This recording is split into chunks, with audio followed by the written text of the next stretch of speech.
Wheatstone bridge is also known as metre bridge या slide wire bridge. इसके दूसरे नाम हो गए, तो इस नाम से भी बोर्ड एग्जाम में पूछा जा सकता है, मीटर ब्रिज और स्लाइड वायर ब्रिज। अच्छा, मीटर ब्रिज से रिलेटेड आपका एक्सपेरिमेंट भी है और उसकी थ्योरी भी है और उसके न्यूमेरिकल भी है। तो ये जो टॉपिक है मीटर ब्रिज का जो सेटअप होता है वो कैसे होता है, कैसे हम उससे अननोन रेजिस्टेंस डिटरमाइन करते हैं, वो हम इस वाले टॉपिक जो मीटर ब्रिज अलग से पढ़ाएंगे तब आपको आपके साथ डिस्कस करेंगे। ये जो बैलेंस व्हीट स्टोन ब्रिज है वो मीटर ब्रिज का प्रिंसिपल बन जाएगा बेसिकली। तो पहले देख लेते हैं कि ये चीज़ क्या होती है और इसके अकॉर्डिंग फिर हम इसको सॉल्व करते हैं। तो यहाँ पे हम 4 रेजिस्टेंस लगा लेते हैं पहले इस डायग्राम में। 4 रेजिस्टेंस का कॉम्बिनेशन होता है। तो ये एक रेजिस्टेंस ये हो गया, एक रेजिस्टेंस ये है, दीज आर दी 4 रेजिस्टेंसेस। ये हो गया P, ये Q है, ये R है और ये S है। इसके टर्मिनल मार्क कर लेते हैं। टर्मिनल हमने मार्क किया, ये A है टर्मिनल, ये B है, ये C है और ये D है। ठीक है, ये V वोल्ट की बैटरी है। इसमें एक गैल्वेनोमीटर हम लगा देते हैं। Galvanometer measures small value of current. ठीक है, अब इसमें हम करंट डिस्ट्रीब्यूशन बनाते हैं। देखिए करंट डिस्ट्रीब्यूशन अगर हम बनाते हैं तो करंट डिस्ट्रीब्यूशन में आई करंट जो है वो सेल से फ्लो हुआ, I current reaches the junction, current यहाँ पे डिवाइड हो गया। मान लीजिए I1 इधर चला गया और I2 इधर आ गया। ठीक है, अब ये I1 जो है वो बी जंक्शन को बी जंक्शन पे पहुंचता है। But balance Wheatstone bridge में होता क्या है, there will be no current flow through the galvanometer. तो जो IG जो आप होता, ये जो IG है ये 0 हो जाएगा। तो ये हम बाद में पुट करेंगे, पहले हम बना लेते हैं I माइनस IG। ठीक है, ये करंट IG इधर से आएगा, यहाँ पे हो जाएगा I2 प्लस IG। ये हमने पिछली क्लास में भी बनाया था करंट डिस्ट्रीब्यूशन। और दोबारा से ये कंबाइन होके I1 प्लस I2 हो जाएगा। IG प्लस का और माइनस का कैंसिल हो जाएगा, ये टोटल करंट I। बैटरी से जितना करंट चला बैटरी के पास उतना करंट वापस चला गया। ठीक है, अब यहाँ पे आप इक्वेशन लगा सकते हैं, किरचॉफ की इक्वेशंस लगा सकते हैं। तो एक लूप तो आपका ये हो जाएगा और एक लूप आपका ये हो जाएगा। लेट आर जी, तो resistance R G be the resistance of the galvanometer. तो चलिए यहाँ किरचॉफ लगाइए और सॉल्व करना स्टार्ट करिए। कैसे करेंगे, चलिए पहले लूप में इसको L1 लिख लेता हूँ, फॉर लूप L1, या इसका नाम भी लिख सकते हैं for loop A B D A. ठीक है, क्लॉकवाइज सेंस से। इसमें अगर आप किरचॉफ लगाते हैं तो देखिए आप जो है वो करंट के डायरेक्शन में जा रहे हैं, तो -PI1। ठीक है, उसके बाद जब आप गैल्वेनोमीटर के थ्रू जा रहे हैं तब भी आप करंट के डायरेक्शन में जा रहे हैं, तो -IGRG, रेजिस्टेंस ऑफ गैल्वेनोमीटर। जो R रेजिस्टेंस है उसके आप करंट के अपोजिट डायरेक्शन में मूव कर रहे हैं, तो यहाँ पे आएगा +I2R and it should be 0। ठीक है, फॉर लूप दूसरा लूप हमारा हो जाएगा, हमने क्लॉकवाइज लिया है तो BCDB, ये दूसरा लूप हो गया क्लॉकवाइज सेंस में। यहाँ पे हम अप्लाई करते हैं, देखिए Q के डायरेक्शन में जा रहे हैं तो -Q I minus IG, I1 minus IG। ठीक है, ये I1 होगा, I1 माइनस IG। जो S रेजिस्टेंस है उसके अपोजिट डायरेक्शन में मूव कर रहे हैं, and that's why I2 plus IG into S। Okay, और जो गैल्वेनोमीटर है उसके अपोजिट डायरेक्शन में जा रहे हैं, तो IGRG इज इक्वल टू 0। ठीक है, in case of balance Wheatstone bridge, ये बहुत इंपॉर्टेंट पॉइंट है, in case of balanced Wheatstone bridge,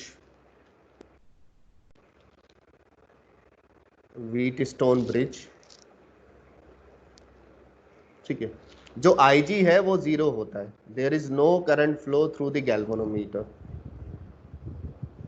there is no current flow no current flow through the galvanometer,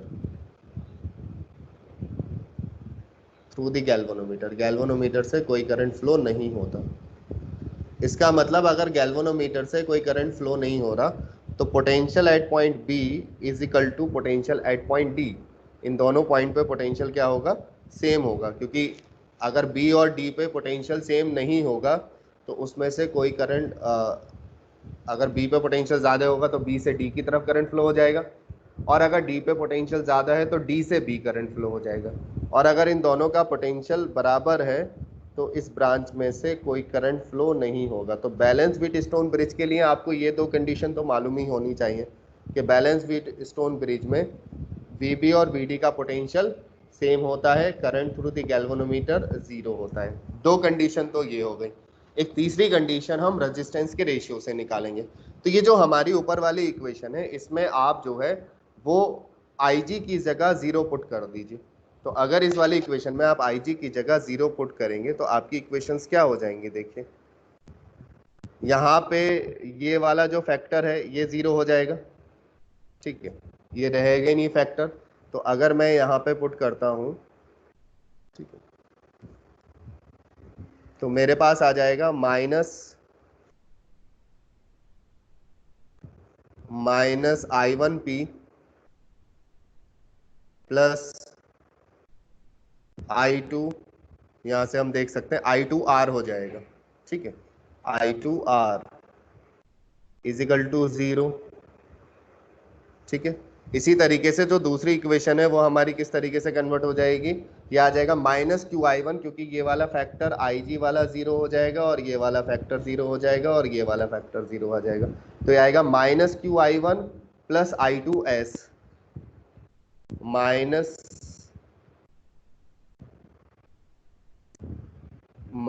QI1 plus I2S equal to zero. अब क्या करना है, बस इनको divide करना है।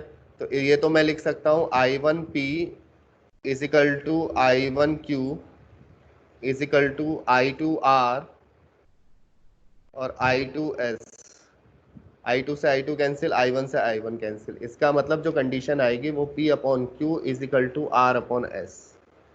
तो for a balance Wheatstone bridge ये तीनों कंडीशन आपको मालूम होनी चाहिए। तो हम यहाँ पे इसको लिख लेते हैं, for a balance Wheatstone bridge, balance Wheatstone bridge,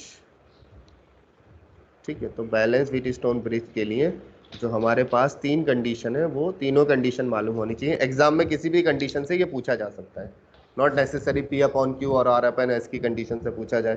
तो पहली कंडीशन IG जीरो, दूसरी condition VB equal to VD हो गया डायग्राम के अकॉर्डिंग, ठीक है, और तीसरा हमारा जो रेजिस्टेंस का रेशियो है वो P upon Q equal to R upon S के बराबर होना चाहिए, ठीक है। चलिए अब इस पे न्यूमेरिकल करते हैं। Numerical based on balance Wheatstone bridge. 7 numerical based on balanced Wheatstone bridge,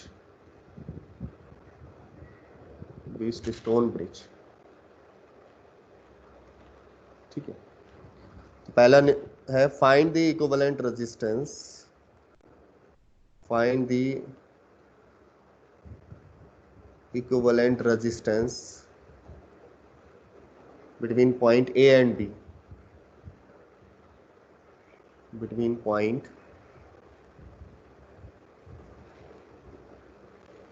A and B,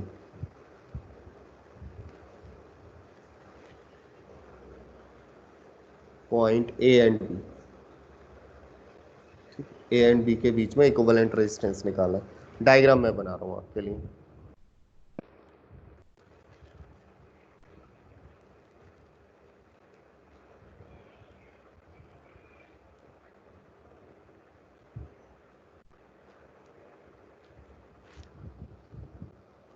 ये A है,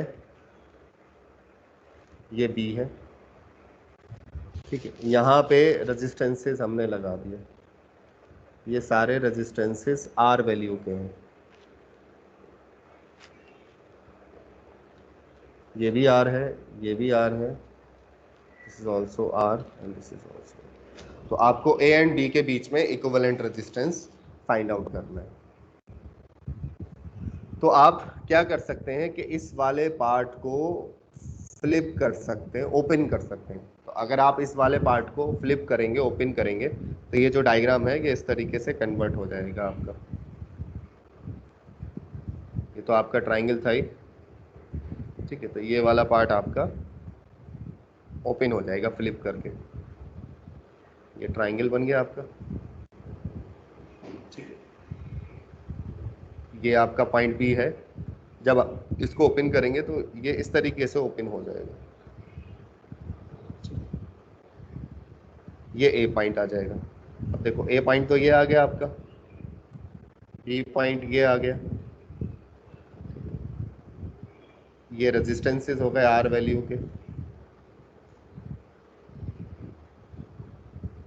this is R value resistance, R value resistance. तो जिन दो पॉइंट के बीच में आपको रेजिस्टेंस निकालना होता है, आप क्या करते हैं, उसके बीच में बैटरी कनेक्ट कर देते हैं। तो आपने यहाँ से एक बैटरी कनेक्ट की, ठीक है। तो ये ए पॉइंट हो गया और ये डी पॉइंट हो गया। अब क्योंकि अगर आप देखें इसको ध्यान से, तो आप इसको पी ले सकते हैं, इस रेजिस्टेंस को, इसको क्यू ले सकते हैं, इसको आर के बराबर ले सकते हैं, इसको एस के बराबर ले सकते हैं। तो कहीं ना कहीं ये एक बैलेंस विथ स्टोन ब्रिज की फॉर्मेशन हो रही है, ठीक है। ये रेजिस्टेंस आर है, तो यहाँ पे अगर आप पी अपॉन क्यू और आर अपॉन एस की अगर आप बात करो, तो ये जो चीज है equal to R by R, तो ये तो 1 इजिकल टू 1 आ गया।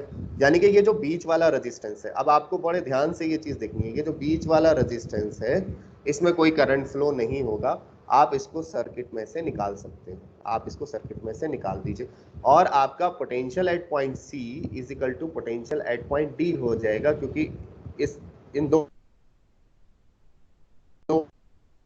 तो करंट फ्लो जीरो होगा। अदरवाइज अगर एक भी पॉइंट पे पोटेंशियल ज्यादा हो गया, मान लो सी पे ज्यादा हो गया डी से, तो करंट सी से डी फ्लो हो जाएगा, और अगर डी पे ज्यादा हो गया तो करंट जो है वो आपका डी से सी फ्लो हो जाएगा। इसके बाद अगर मैं इसका इक्विवेलेंट रेजिस्टेंस निकालना चाहूँ, तो वो बहुत आसान है। आपके दो रेजिस्टेंस जो है वो सीरीज में है, और उनका कॉम्बिनेशन जो है वो पैरेलल में। मान लो ये ए पॉइंट हो गया, ठीक है, ये एक रेजिस्टेंस हो गया, ये आपका दूसरा रेजिस्टेंस हो गया, ये तीसरा रेजिस्टेंस, और ये चौथा रेजिस्टेंस, और ये पॉइंट आपका बी हो गया। तो ये ऊपर वाले दोनों सीरीज में हो गए, 2R हो गया।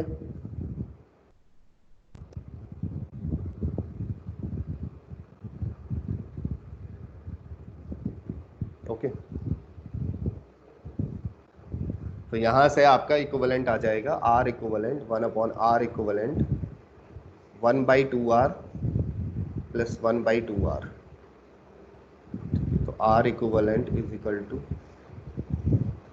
आर, आर इक्विवेलेंट इसका आर आ जाएगा। नेक्स्ट प्रॉब्लम करते हैं, स्लाइड चेंज कर रहा हूं बेटा, नोट कर लिया ना सभी ने?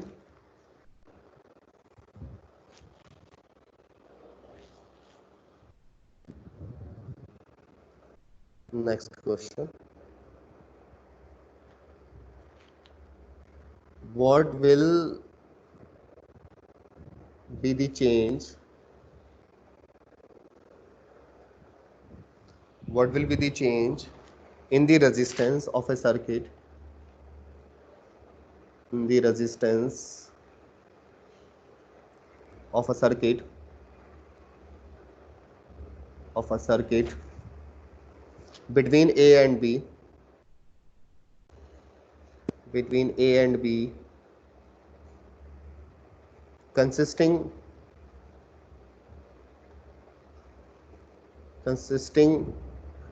of 5 identical resistance, 5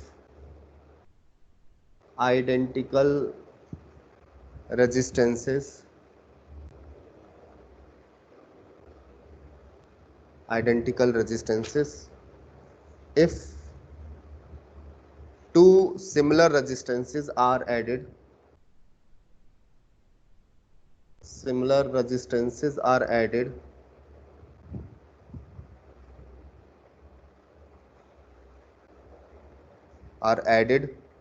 as shown by the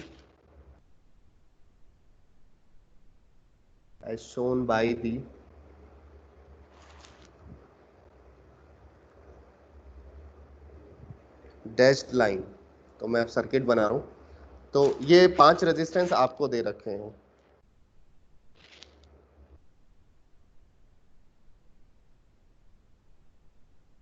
ठीक है, ये 5 रेजिस्टेंस इस तरीके से एंड टू एंड कनेक्टेड है। ये ए टर्मिनल है, ये बी टर्मिनल है। ठीक है, ये एक रेजिस्टेंस, ये एक रेजिस्टेंस, ये 5 रेजिस्टेंस है, और इन सबका जो रेजिस्टेंस है वो आर है। तो अगर मैं आर इक्विवेलेंट निकालूं तो इस केस में आर इक्विवेलेंट आएगा 5R, क्योंकि पांचों सीरीज में कनेक्टेड है, जुड़ जाएंगे। अब वो बोला है कि यहाँ पे कुछ डॉटेड लाइन या डैश लाइन बना रखी है। तो एक लाइन ये है और एक लाइन ये है, और ये डॉटेड लाइन है।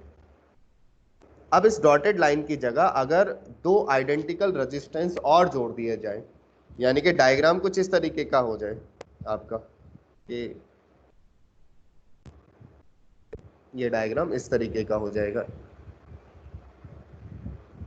ये 5 रेजिस्टेंस तो अपनी जगह रहेंगे जैसे थे, ठीक है,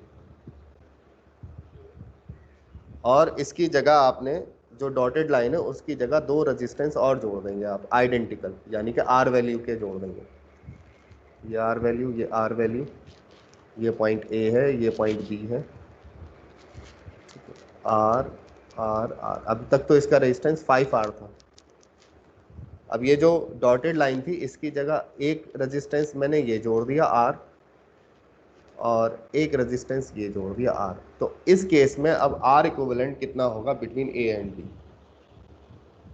ठीक है, बताइए।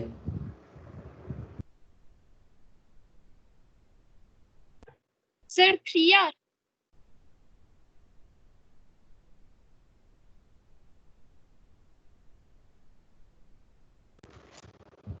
हाँ ठीक है बेटा, 3R।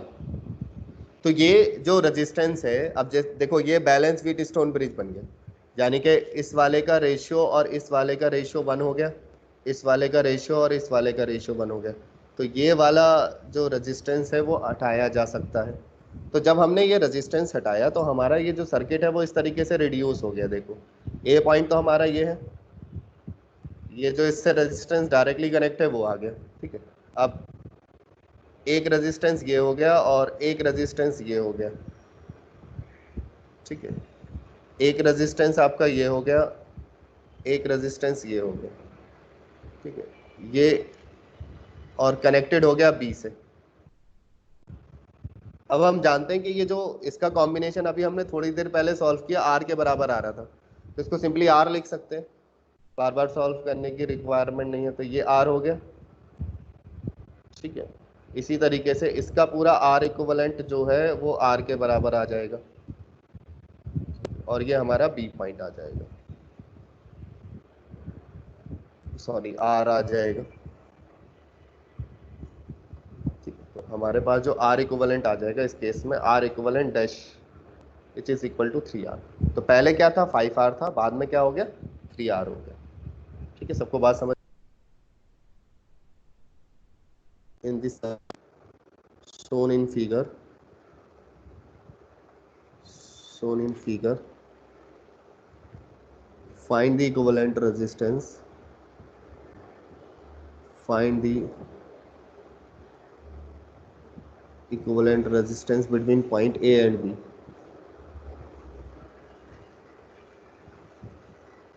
between point A and B। Diagram में बना रहा हूँ, पहले वो बना लीजिएगा।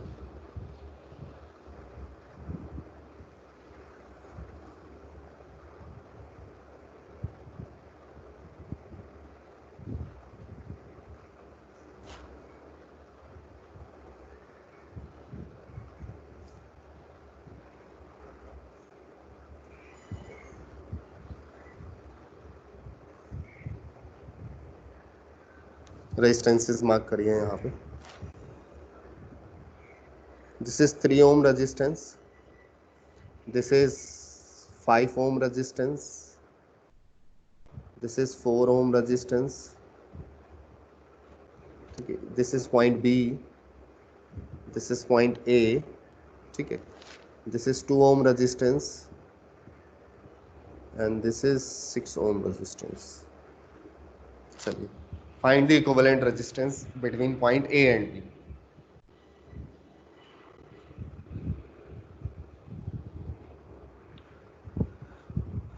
तो इन दो पॉइंट्स को हम सी मार्क कर सकते हैं, इसको डी मार्क कर सकते हैं, और इस पूरी सिचुएशन को हम रीड्रॉ कर सकते हैं। सबसे पहले हमें ये देखना है कि यहाँ पे 5 रेजिस्टेंस है, और जहाँ पे भी 5 रेजिस्टेंस आपको दिखाई दे तो सबसे पहले जो आपको ट्राई करनी है अप्रोच, वो बैलेंस व्हीट स्टोन ब्रिज की करनी है। अभी तो इजी है क्योंकि हम बैलेंस व्हीट स्टोन ब्रिज की प्रॉब्लम कर रहे हैं, तो माइंड में वही है कि हाँ बैलेंस व्हीट स्टोन ब्रिज लग जाएगा, लेकिन एग्जाम में रिकॉग्नाइज करना थोड़ा सा डिफिकल्ट होता है इन प्रॉब्लम्स को। तो सबसे बड़ी अप्रोच है कि आपको अगर 5 रेजिस्टेंस का कोई कॉम्बिनेशन दिख रहा है तो आप वहाँ अप्रोच लगा सकते हो बैलेंस व्हीट स्टोन ब्रिज की। तो सबसे पहले आप वही ट्राई करोगे। तो मुझे यहाँ 5 दिखाई दे रहे हैं, और मुझे ये भी दिखाई दे रहा है कि 2/3 का रेशियो और 4/6 का रेशियो सेम आने वाला है। तो ये श्योर हो गया कि यहाँ पे मैं balance Wheatstone bridge apply कर सकता हूँ। बस अब मुझे बेसिकली इसको रीड्रॉ करना है डायग्राम को। तो इसको मैं रीड्रॉ कर लेता हूँ डायग्राम को, ठीक है, फटाफट इसको रीड्रॉ करके देखिए ये ए पॉइंट आ जाएगा। ए का ये 2 ओम वाला रेजिस्टेंस ब्रांच हो गई, ये 3 ओम वाली हो गई, ठीक है। इसके बीच में ये 5 ओम वाली ब्रांच हो गई, 4 ओम वाली ब्रांच है, ये आपकी 6 ओम वाली ब्रांच है, और ये आपका पॉइंट बी पे चला गया। तो ए पॉइंट, बी पॉइंट, ठीक है। यहाँ पे जो रेजिस्टेंस है वो 2 ओम है, तो मैं इसको पी मान लेता हूँ, 2 ओम हो गया। यहाँ पे जो रेजिस्टेंस है इसको आर मान लेता हूँ, विच इज़ 3 ओम, ठीक है।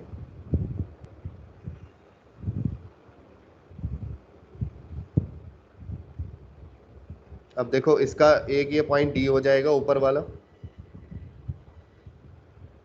क्योंकि ये 2 ओम से कनेक्टेड है। नीचे वाला पॉइंट सी हो जाएगा क्योंकि ये 3 ओम से कनेक्टेड है। इसके बाद यहाँ पे आपका कितना आ गया, ये आ गया क्यू, 4 ओम आ गया, और ये एस जो है वो आपका 6 ओम आ गया। तो यहाँ पे हम ये रेशियो ले सकते हैं P upon Q is equal to R by S. तो पी अपॉन क्यू तो आएगा 2/4, ये आ जाएगा 3/6, और ये जो रेशियो है वो 1/2 हो जाएगा। इसका मतलब ये जो बीच का रेजिस्टेंस है 5 ओम वाला, इसको आप एलिमिनेट कर सकते हैं। तो इसको क्रॉस कर दिया, ये हट जाएगा। तो ये आपका जो इक्विवेलेंट सर्किट बन जाएगा वो इस तरीके से बन जाएगा। ए हो गया आपका, ठीक है। एक रेजिस्टेंस 2 ओम का हो गया, एक रेजिस्टेंस आपका 3 ओम का हो गया। उसके बाद ये आपका 4 ओम हो गया, और ये आपका 6 ओम हो गया। बाकी आगे आप जानते हैं क्या करना है, ठीक है। 2 और 4 जो है वो आपके सीरीज में है, ये वाला कॉम्बिनेशन सीरीज में है, ये वाला कॉम्बिनेशन सीरीज में है। तो अगर आप इसको रिड्यूस करेंगे तो रिड्यूस करके ये नेटवर्क आएगा। ए ये हो गया, ऊपर जो रेजिस्टेंस आएगा वो आगे आएगा 6 ओम, 2 + 4, और नीचे जो आएगा वो 9 ओम, ठीक है। और ये डी हो गया। इसको आप सॉल्व कर सकते हैं। 6 ओम और जो 9 ओम है वो पैरेलल में है, तो 1/R equivalent is equal to 1/6 + 1/9। यहाँ से आप इसको सॉल्व कर सकते हैं, ठीक है। चलिए नेक्स्ट हेडिंग डालिए आप, EMF, internal resistance and terminal potential difference of a cell, ठीक है। अब सेल के बारे में पढ़ेंगे और सेल का कॉम्बिनेशन पढ़ेंगे, ठीक। सेल की स्टडी और सेल का कॉम्बिनेशन। मैं स्लाइड चेंज कर रहा हूँ।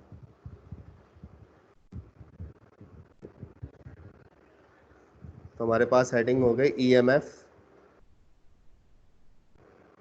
Internal resistance,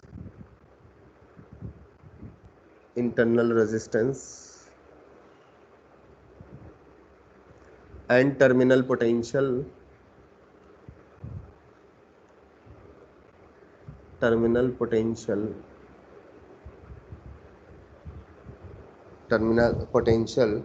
difference of a cell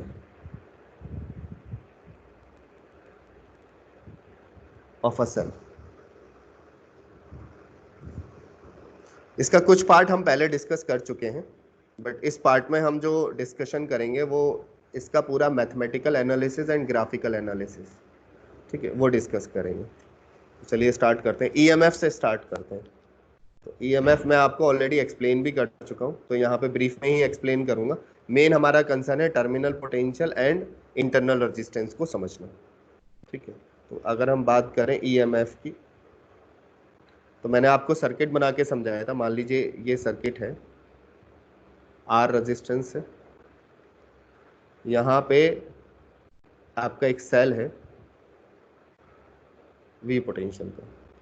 तो जब इसमें करंट फ्लो होगा आई, तो करंट फ्लो को आप दो तरीके से समझ सकते हैं। एक तो इलेक्ट्रॉन का मूवमेंट जो कि करंट फ्लो के अपोजिट डायरेक्शन में होता है। एक आप इसको समझ सकते हैं movement of a positive charge, movement of a positive charge. अब movement of a positive charge, मान लीजिए पॉजिटिव चार्ज तो बैटरी के पॉजिटिव टर्मिनल से नेगेटिव टर्मिनल पे ही जाएगा। तो यहां से एक पॉजिटिव चार्ज ऐसे मूव करके जा रहा है, रेजिस्टेंस के पास पहुंचा, ठीक है। ये पॉजिटिव चार्ज आगे बढ़ा, यहाँ पे आ गया, यहाँ पे आया। अब ये पॉजिटिव चार्ज जो है वो नेगेटिव के पास आ गया। अब बैटरी का काम क्या होगा? बैटरी का काम होगा कि जैसे ये नेगेटिव प्लेट है इसकी और ये पॉजिटिव प्लेट है, ठीक है, ये पॉजिटिव प्लेट है, ये नेगेटिव प्लेट है। तो ये पॉजिटिव चार्ज इस नेगेटिव प्लेट के पास आ गया। अब जब तक ये बैटरी इस पॉजिटिव चार्ज को इधर ट्रांसफर ना कर दे पॉजिटिव प्लेट तक, जब तक करंट जो है वो कंटिन्यूएशन में फ्लो नहीं हो सकता। तो ये जो एबिलिटी है सेल की या बैटरी की इस पॉजिटिव चार्ज को लोअर पोटेंशियल से हायर पोटेंशियल पे मूव कराने की, जो वो वर्क डन करेगी पर यूनिट चार्ज, उसको हम क्या बोलेंगे? EMF, electromotive force. It is not a force, it is a work done per unit charge. तो इलेक्ट्रोमोटिव फोर्स जो है वो बेसिकली पहली बात तो फोर्स नहीं है, ठीक है। इलेक्ट्रोमोटिव फोर्स नाम जरूर उसका फोर्स के टर्म्स में है, ठीक है, इलेक्ट्रोमोटिव फोर्स, ठीक है। तो it's a work done per unit charge, it's not basically force, work done per unit charge है, ठीक है, work done per unit charge, ठीक है, in moving a positive charge from lower potential to higher potential. और अगर मैं इसकी SI unit की बात करूं तो एसआई यूनिट क्या होगा? जूल पर कूलम, और इसको हम क्या बोलते हैं? वोल्ट। तो देखिए आपको यूनिट से ही पता चल जाएगा कि ये फोर्स नहीं है, ठीक है। और ये क्वेश्चन आपसे बार बार पूछा जाएगा, क्या ये फोर्स है या work done per unit charge है? तो आपका आंसर होगा work done per unit charge, ठीक है। तो ईएमएफ बेसिकली जो है वो work done by the cell in carrying a unit positive charge along the close circuit. तो ईएमएफ की डेफिनेशन लिख लेते हैं। Work done by the cell in carrying a unit charge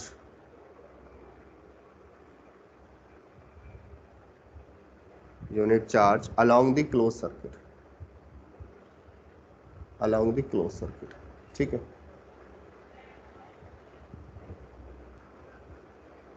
अब होगा क्या जब आप ये जो बैटरी है वो इस पॉजिटिव चार्ज को नेगेटिव टर्मिनल से पॉजिटिव टर्मिनल मूव करा रही होगी, ठीक है, यहां से नेगेटिव से पॉजिटिव। तो ये जो रीजन है पूरा, इसमें क्या होगा? इलेक्ट्रोलाइट होगा। सेल के अंदर क्या होता है? आयंस होते हैं, ये पूरा इलेक्ट्रोलाइट होगा इसके अंदर। तो इस सेल के अंदर आ गया इलेक्ट्रोलाइट। तो जब ये पॉजिटिव चार्ज मूव करना स्टार्ट करेगा तो ये जो इलेक्ट्रोलाइट्स के अंदर आयंस है, जो इलेक्ट्रोलाइट के अंदर आयंस है, उनसे कोलाइड करेगा। तो इसकी वजह से इस पॉजिटिव चार्ज के मूवमेंट को एक अपोजिशन फील होगा। That particular opposition provided by the cell is known as internal resistance of the cell. यानी कि कुछ एनर्जी उस इंटरनल रेजिस्टेंस को ओवरकम करने के लिए भी यूटिलाइज हो जाएगी सेल की। तो चलिए अब इंटरनल रेजिस्टेंस के बारे में समझते हैं क्या होता है और किन फैक्टर्स पे वो डिपेंड करता है। तो next is internal resistance. Internal resistance of a cell, ठीक है, सेल का इंटरनल रेजिस्टेंस क्या होगा। डेफिनेशन लिख लेते हैं पहले। The resistance offered, the resistance offered by, इसके फैक्टर याद रखिएगा, बोर्ड के पॉइंट ऑफ व्यू से इंपॉर्टेंट है। ऑफर्ड बाय द इलेक्ट्रोलाइट, किससे ऑफर्ड हो रहा है, इलेक्ट्रोलाइट से। By the electrolyte, offered by the electrolyte of a cell, of a cell to the flow of the current, to the flow of the current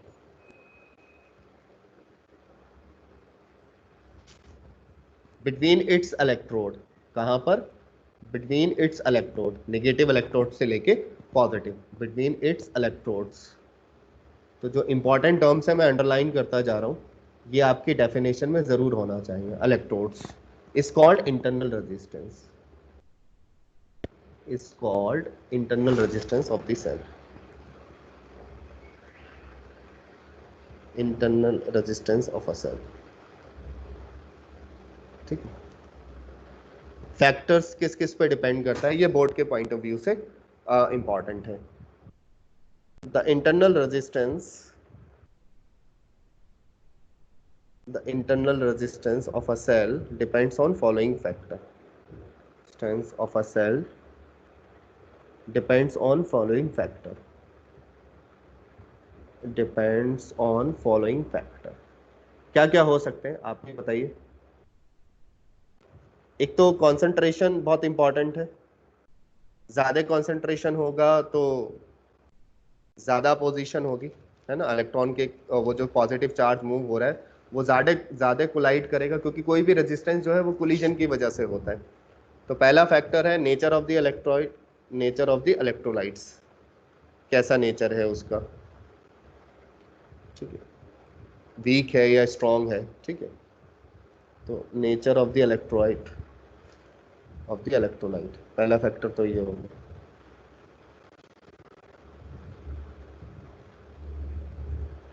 दूसरा है आपका factor, it is directly proportional to the concentration of the electrolyte, यानी कि concentration अगर ज्यादा होगा तो ज्यादा इंटरनल रेजिस्टेंस होगा, क्योंकि जो पॉजिटिव चार्ज नेगेटिव टर्मिनल से पॉजिटिव टर्मिनल की तरफ मूव कर रहा है। मैं यहाँ पे ड्रॉ भी कर देता हूँ, ये सेल है, पॉजिटिव टर्मिनल नेगेटिव टर्मिनल, और बैटरी जो है इस पॉजिटिव चार्ज को मूव करा रही है नेगेटिव से पॉजिटिव टर्मिनल की तरफ।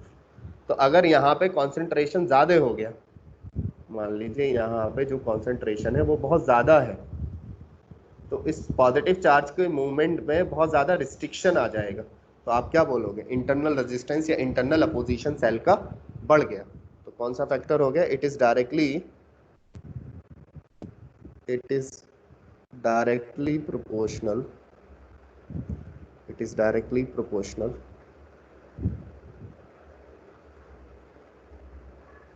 proportional to the concentration, to the concentration, to the concentration of the electrolyte। तीसरा फैक्टर लिखते हैं, देखो, अच्छा तीसरा फैक्टर जो है वो डिस्टेंस बिटवीन द इलेक्ट्रोलाइट्स है, separation between the plates, electrodes, जो इलेक्ट्रोड्स के बीच में सेपरेशन है। अब जितनी दूरी पर ये पॉजिटिव और नेगेटिव प्लेट होंगी तो इस पॉजिटिव चार्ज को ज़्यादा डिस्टेंस ट्रैवल करना पड़ेगा, तो ये जो इलेक्ट्रोलाइट्स के आयंस हैं, ठीक है, उनसे ज़्यादा टकराएगा और ज़्यादा अपोजिशन फील करेगा। तो it is directly proportional to the, it is directly proportional, directly proportional,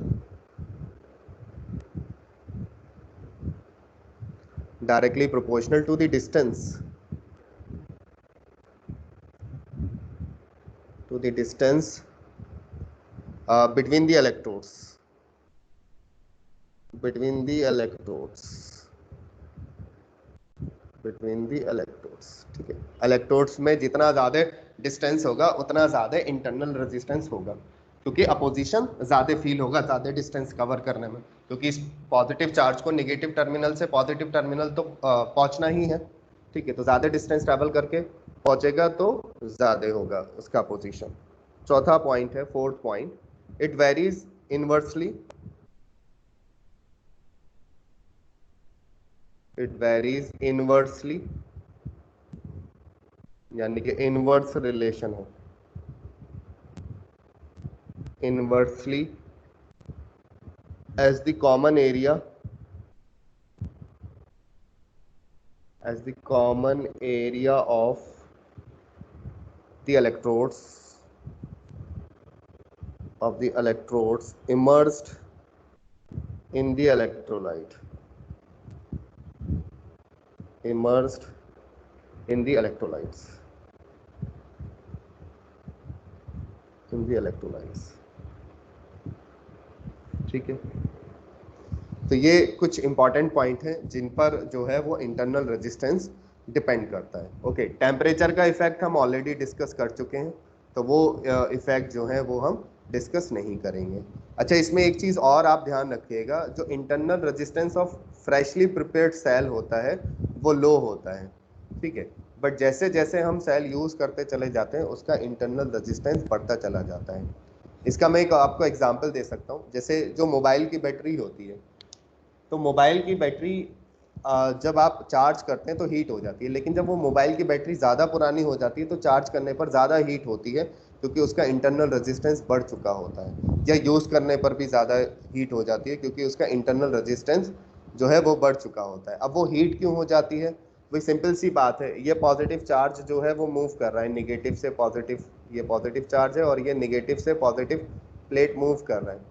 तो इसके पास क्या है? काइनेटिक एनर्जी, क्योंकि ये मोशन में, तो इसके पास काइनेटिक एनर्जी है। अब ये जो है, जो इलेक्ट्रोलाइट है उसके आयन से टकराना स्टार्ट करता है, कोलाइड करता है, तो क्या होगा? The kinetic energy will converted into heat energy. Kinetic energy किस में कन्वर्ट हो जाएगी? हीट एनर्जी में, ठीक है। तो इसीलिए जो रेजिस्टेंसेस होते हैं वो करंट फ्लो कराने पर हीट हो जाते हैं, और इसीलिए बैटरी भी हीट हो जाती है, क्योंकि जो काइनेटिक एनर्जी है मोशन की वो किस में कन्वर्ट होने लगती है? हीट एनर्जी में कन्वर्ट होने लगती है, कोलिजन की वजह से।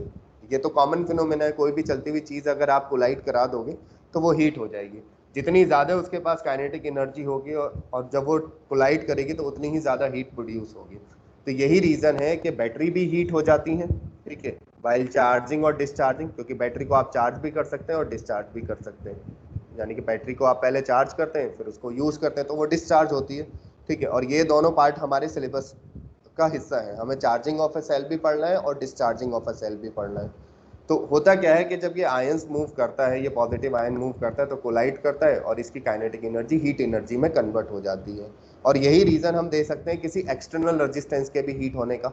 मान लो मैंने किसी सर्किट से एक एक्सटर्नल रेजिस्टेंस लगा दिया, तो उसके अंदर करंट फ्लो हो रहा है, यानी कि इलेक्ट्रॉन का मूवमेंट हो रहा है, इलेक्ट्रॉन के पास काइनेटिक एनर्जी, और जब वो कोलाइड करेगा तो वो काइनेटिक एनर्जी जो है वो हीट में कन्वर्ट हो जाएगी। Next is terminal potential difference, terminal potential difference, terminal potential difference,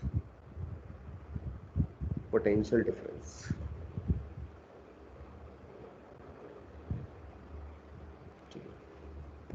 इसकी डेफिनेशन लिख लेते हैं, फिर उसके बाद हम इसके मैथमेटिकल एनालिसिस स्टार्ट करेंगे। The potential drop, the potential drop, the potential drop across the terminal, across the terminal, across the terminal of a cell, of a cell when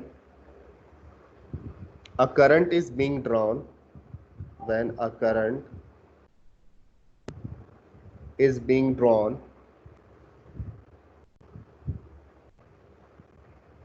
from it, from it। इसमें कुछ part में underline कर रहा हूँ, वो काफी important है, याद रखिएगा। Current being drawn from it, ठीक है, ये वाला पार्ट बहुत इंपॉर्टेंट है इसका। From it is called its terminal potential, is called its terminal potential.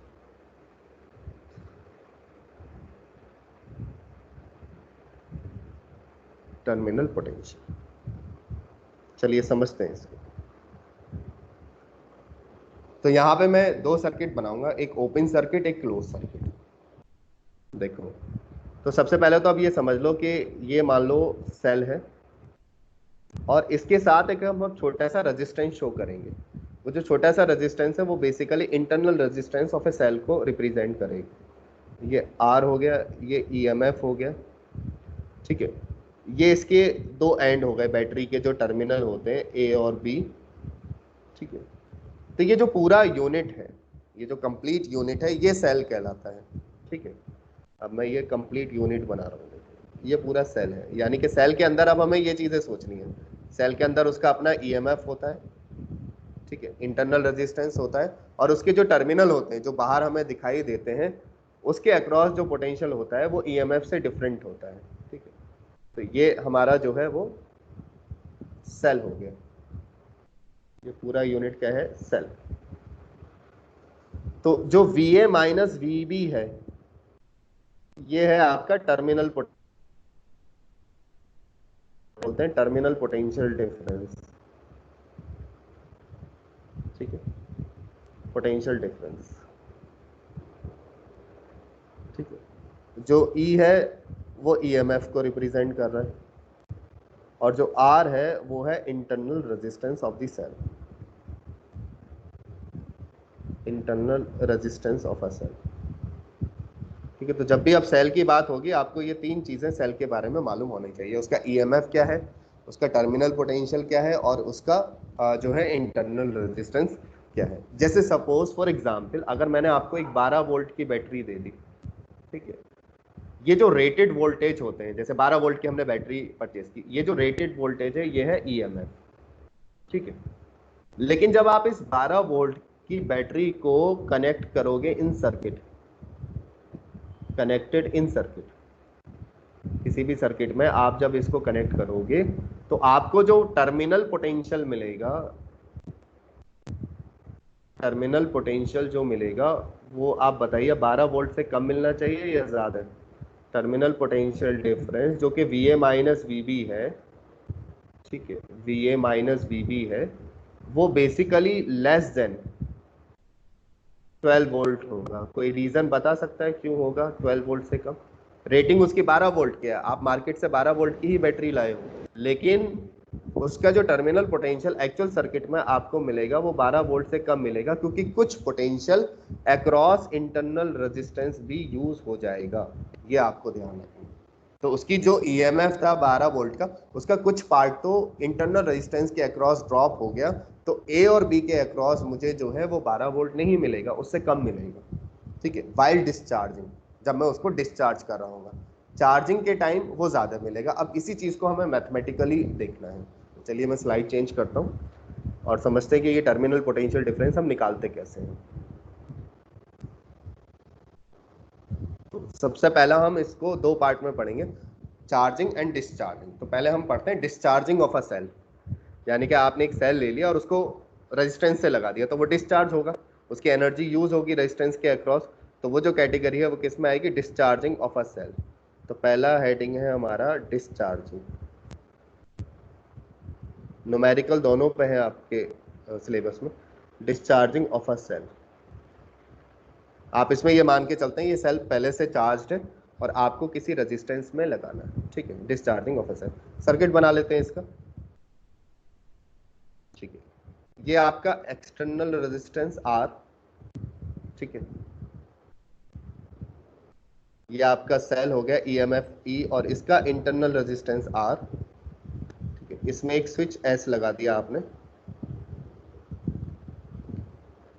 ये आपके दो पॉइंट हैं A और B, और ये कंप्लीट A और B के बीच में जो यूनिट है वो सेल है, और ये स्विच है। ये जो स्विच ओपन है, when the switch is open, when the switch S is open, और इसको हम बोलेंगे ओपन सर्किट। ये मैं आपको बता चुका हूं, close circuit and open circuit, ठीक है, short circuit and open circuit. तो ये हमारा ओपन सर्किट है। The current flow through the circuit will be zero. The current flow through the circuit is zero. Current flow नहीं होगा कोई भी, यानी कि आई जीरो हो गया, कोई करंट फ्लो नहीं हो रहा। Current flow through the circuit is zero,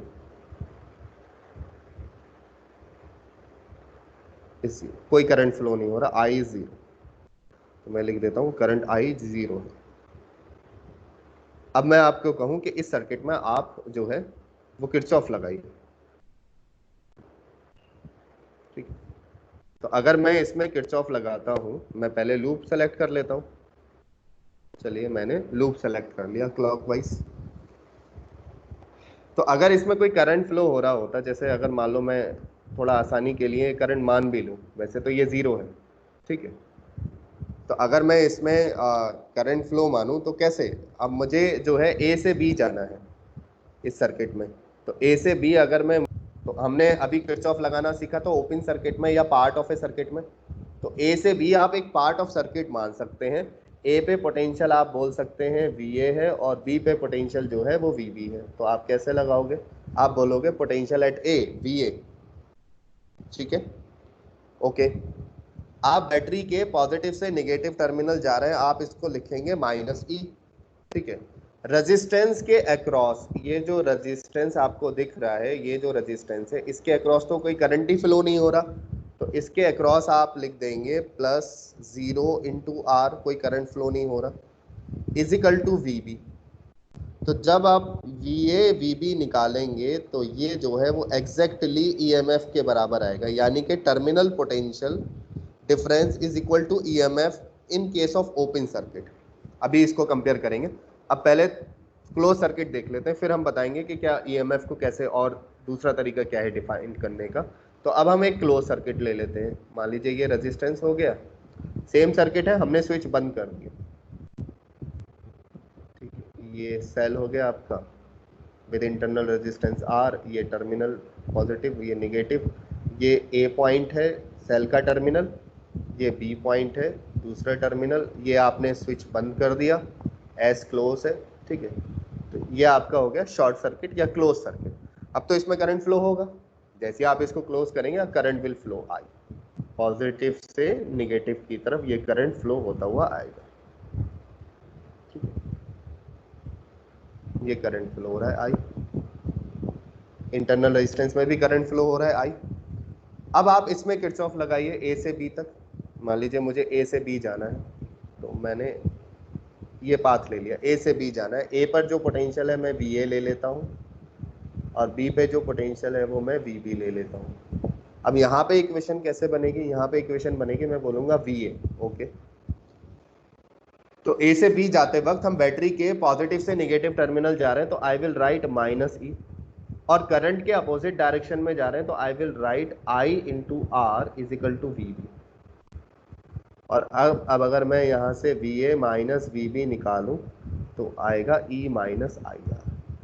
तो देखो यहाँ पे VA माइनस VB जो है वो क्या हुआ, it is less than, VA minus VB is less than the EMF of the cell while discharging. कब, जब सेल डिस्चार्ज हो रहा है, जब वो करंट प्रोवाइड कर रहे हैं, व्हाइल डिस्चार्जिंग, ठीक है। और जब भी कोई सेल डिस्चार्ज होता है तो आप उसको ऐसे समझ सकते हैं, मान लो ये सेल है, और अगर जो करंट का एरो है वो पॉजिटिव टर्मिनल से बाहर की तरफ निकल रहा है, ठीक है, तो ये डिस्चार्जिंग शो कर रहा है, क्योंकि आप इस सेल से करंट ले रहे हैं, आप इसको चार्ज नहीं कर रहे। चार्ज करेंगे तो आप इस सेल को करंट देंगे, तो क्योंकि आप इससे करंट ले रहे हैं तो ये डिस्चार्ज हो रहा है सेल। तो while discharging the terminal potential difference of a cell is less than the EMF of the cell, EMF से कम आएगा। यानी कि अगर आपने 12 वोल्ट की बैटरी ली तो हो सकता है VA माइनस VB जो है वो 11.5 वोल्ट हो। 0.5 वोल्ट जो है वो बेसिकली यहाँ पे ड्रॉप हो रहा है अक्रॉस द इंटरनल रेजिस्टेंस। तो ये मैं लिख सकता हूँ, this is I R is potential drop, I R is potential drop across, potential drop across internal resistance, across internal resistance. ठीक है, तो किसी सेल का अगर इंटरनल रेजिस्टेंस ज्यादा है तो most of the part of potential will drop across the internal resistance. तो जब सेल जो है वो यूज करने के बाद खराब हो जाते हैं तो उनका बेसिकली इंटरनल रेजिस्टेंस बहुत ज़्यादा बढ़ जाता है, जिसकी वजह से सेल का मैक्सिमम एनर्जी या सेल का मैक्सिमम पोटेंशियल उसके इंटरनल रेजिस्टेंस के अक्रॉस ही यूज होना स्टार्ट हो जाता है और वो सेल एक्सेसिव हीट होना स्टार्ट हो जाता है। बात आ रही है समझ में? तो वाइल डिस्चार्जिंग ये सिचुएशन अकर होगी। अगर मैं यहाँ पे आपसे आई की वैल्यू पूछूं कि ये जो आई है वो क्या होगा, चलिए मैं स्लाइड चेंज करूं।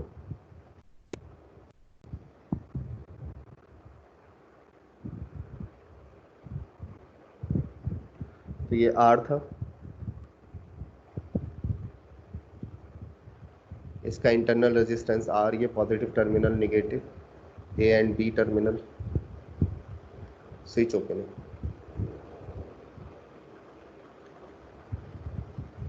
ये switch open, current I flow हो रहा। तो अगर मैं आपसे आई की वैल्यू पूछूं तो इसका इक्विवेलेंट रेजिस्टेंस क्या हो गया इस पूरे सर्किट का? इस पूरे सर्किट का आर इक्विवेलेंट तो आएगा आपका external resistance plus internal resistance, दोनों सीरीज में है तो ऐड हो जाएंगे। आई जो आएगा आपके पास वो आएगा EMF by R plus small R.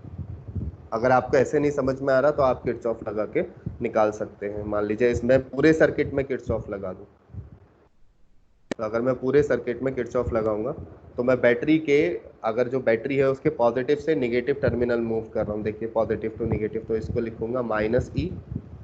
ठीक है, करंट के अपोजिट डायरेक्शन में मूव कर रहा हूँ तो प्लस आई आर लिखूंगा। इधर एक्सटर्नल रेजिस्टेंस में भी मैं करंट के अपोजिट डायरेक्शन में मूव कर रहा हूँ तो प्लस आई आर लिखूंगा और ये 0 के बराबर होगा। अगर मैं इसको सॉल्व करता हूँ तो मेरे पास जो आई की वैल्यू आएगी वो आएगी आर प्लस स्मॉल आर। ठीक है, और जो मेरे पास टर्मिनल पोटेंशियल डिफरेंस आएगा, टर्मिनल पोटेंशियल डिफरेंस, ठीक है, terminal potential difference VA minus VB is basically E minus IR while discharging. कि ये इक्वेशन कब एप्लीकेबल है? While discharging. ठीक है, मैं बार बार एम्फेसाइज कर रहा हूँ कि सिर्फ हम डिस्चार्जिंग के लिए लिख रहे हैं।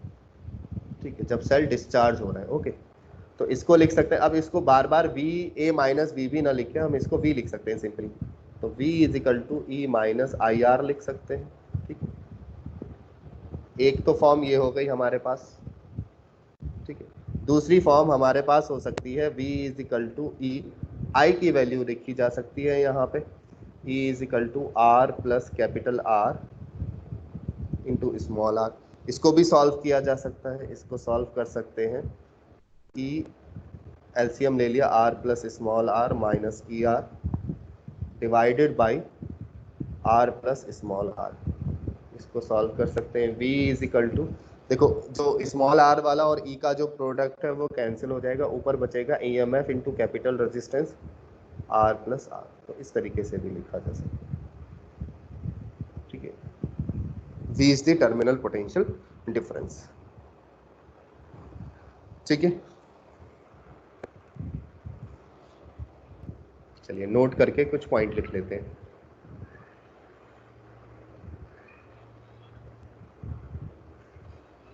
When cell is open circuit,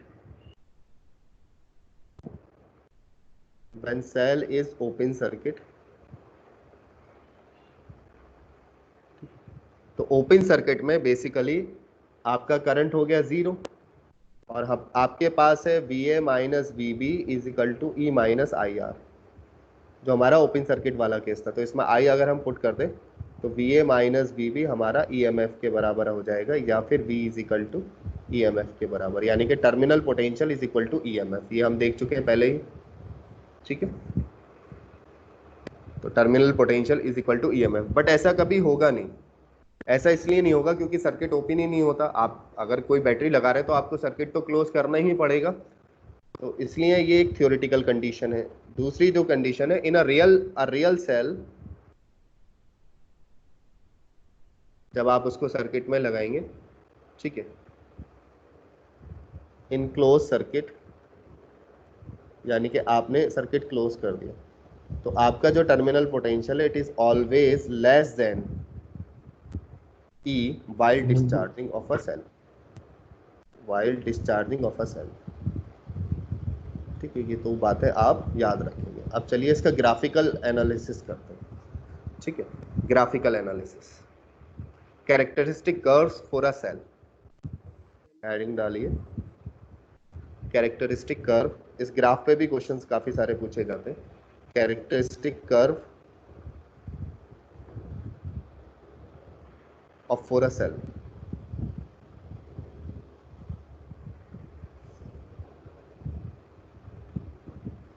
characteristic curve, तो पहला जो ग्राफ है वो है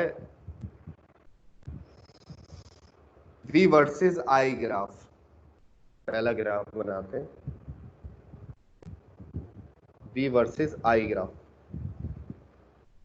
V है terminal potential difference, terminal potential difference, terminal potential difference, ठीक है, versus R graph, I graph, current, यानी कि जो सर्किट में करंट फ्लो हो रहा है। तो इनके बीच में हमें ग्राफ फॉर्म करना है। देखिए इसकी इक्वेशन हमें मालूम है, इसकी इक्वेशन हम अभी बना चुके हैं। इसकी इक्वेशन क्या थी, हमारे पास थी इक्वेशन जो थी VA माइनस VB। हमारे पास जो इक्वेशन थी वो है VA माइनस VB, डिस्चार्जिंग के लिए बना रहे E माइनस IR। ठीक है, इसको आप V लिखते हैं, तो ये हमारे पास V is equal to E minus IR होगा। अब आप देखिए किसी भी सेल का ये वाला पार्ट और ये वाला पार्ट कांस्टेंट है, ये कांस्टेंट है, ठीक है, क्योंकि R किस पे डिपेंड कर रहा है, नेचर ऑफ द इलेक्ट्रोलाइट। और अगर आपने टेम्परेचर फिक्स रखा है एट कांस्टेंट टेम्परेचर, यानी कि टेम्परेचर नहीं चेंज होना चाहिए, टेम्परेचर चेंज होगा तो ये R की वैल्यू बदल जाएगी। तो मैंने यहाँ पर रिमार्क लिख दिया एट कांस्टेंट टेम्परेचर, ये कांस्टेंट है। और ये कंडीशन हम मान के चल रहे हैं कि अभी टेम्परेचर कांस्टेंट है, टेम्परेचर को वेरी नहीं कर रहे, ठीक है। EMF भी उसका कांस्टेंट है। तो अगर आप इस फॉर्म को देखें तो बड़े आसानी से आप इसको किसी मैथमेटिकल फॉर्म में कन्वर्ट कर सकते हैं जो फैमिलियर हो, ठीक है। सोचो किस में कन्वर्ट की जा सकती है। मैं इसको लिख सकता हूँ V is equal to minus RI plus E। तो आप देख सकते हो मैं इसको लिख सकता हूँ Y is equal to MX plus C की फॉर्म में। C जो है वो Y इंटरसेप्ट है और M जो है वो स्लोप है, that is minus R, that is minus R। तो अगर मैं इसका ग्राफ प्लॉट करता हूँ, चलिए ग्राफ प्लॉट कर लेते हैं। तो ये इसकी Y एक्सिस हो गई, X एक्सिस हो गई। अब देखिए हम क्या क्या रिप्रेजेंट करेंगे। Y एक्सिस पर आपको शो करना है टर्मिनल पोटेंशियल, यहाँ पे तो करंट शो करेंगे I, ये एक्सिस चेंज नहीं होनी चाहिए, करंट। और यहाँ पे आप शो करेंगे V क्या है, terminal potential difference, terminal potential difference, ठीक है, it's a terminal potential difference. VA minus VB है ये। तो जो इसके ग्राफ बनेगा वो स्ट्रेट लाइन बनेगा विद नेगेटिव स्लोप, ठीक है। और नेगेटिव स्लोप आप कैसे रिप्रेजेंट करते हैं कि आपका जो थीटा है it should be greater than 90 degree, so that जो M है या tan थीटा है वो किसके बराबर आ जाए, माइनस R के बराबर। यानी कि slope of this graph is equal to internal resistance. और ये जो Y इंटरसेप्ट है, ये वाला पार्ट जो है वो आपका Y इंटरसेप्ट है। ये जो Y इंटरसेप्ट है ये EMF के बराबर होगा, किसके बराबर होगा, EMF। तो यहाँ पे जो वैल्यू होगी इस पर वो EMF की वैल्यू होगी, यानी कि Y intercept is equal to EMF और slope is equal to internal resistance, negative of internal resistance. तो इस ग्राफ से आप EMF और इंटरनल रेजिस्टेंस कैलकुलेट कर सकते हैं किसी भी सेल का। तो इन दिस ग्राफ ठीक है। इन दिस ग्राफ क्या है, स्लोप जो है वो निगेटिव ऑफ इंटरनल रेजिस्टेंस के बराबर होगी। ठीक है। इसके बाद जो आपका y इंटरसेप्ट है, y इंटरसेप्ट वो basically EMF of the cell के बराबर होगा, ईएमएफ ऑफ द सेल। ये बात आपको ध्यान रखनी है। दूसरा हम जो ग्राफ बनाएंगे वो EMF versus external resistance graph, EMF versus external graph. तो दूसरा ग्राफ लिखिए, सेकंड ग्राफ, ईएमएफ ई versus external resistance graph, external resistance capital R graph. ये ग्राफ बनाइए, ट्राई करिए आप लोग भी कैसे बनेगा।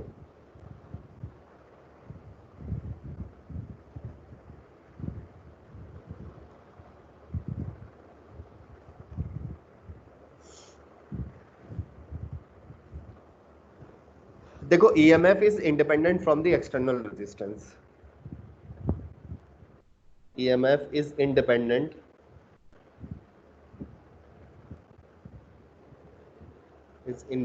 from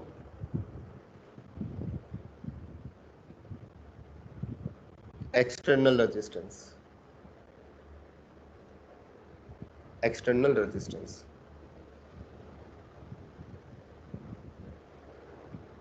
ईएमएफ एक्सटर्नल रेजिस्टेंस पर डिपेंड नहीं करता। भाई आप ऐसे सोचो कि हमने एक 2 वोल्ट का सेल ले लिया, ये एक्सटर्नल रेजिस्टेंस है,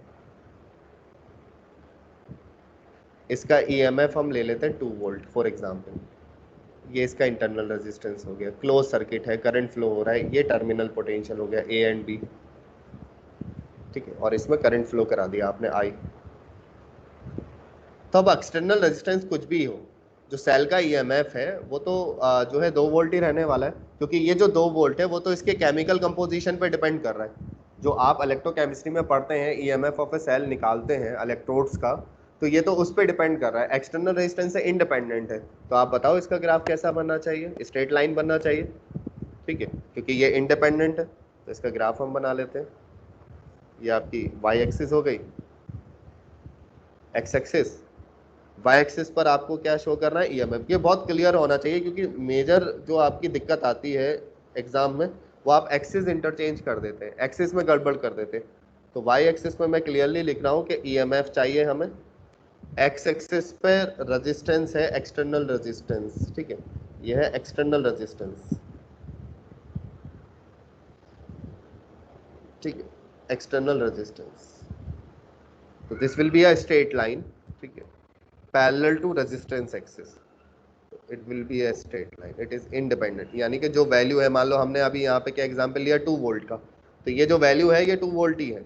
ठीक है, ये तो इसकी केमिकल कंपोजिशन पर डिपेंड कर रहा है, एक्सटर्नल रेजिस्टेंस पर डिपेंड नहीं कर रहा। तो एक ग्राफ ये हो गया। Now third graph is graph between terminal potential difference versus external resistance R. ठीक है, थर्ड ग्राफ की बात करते हैं, स्लाइड चेंज कर रहा हूं।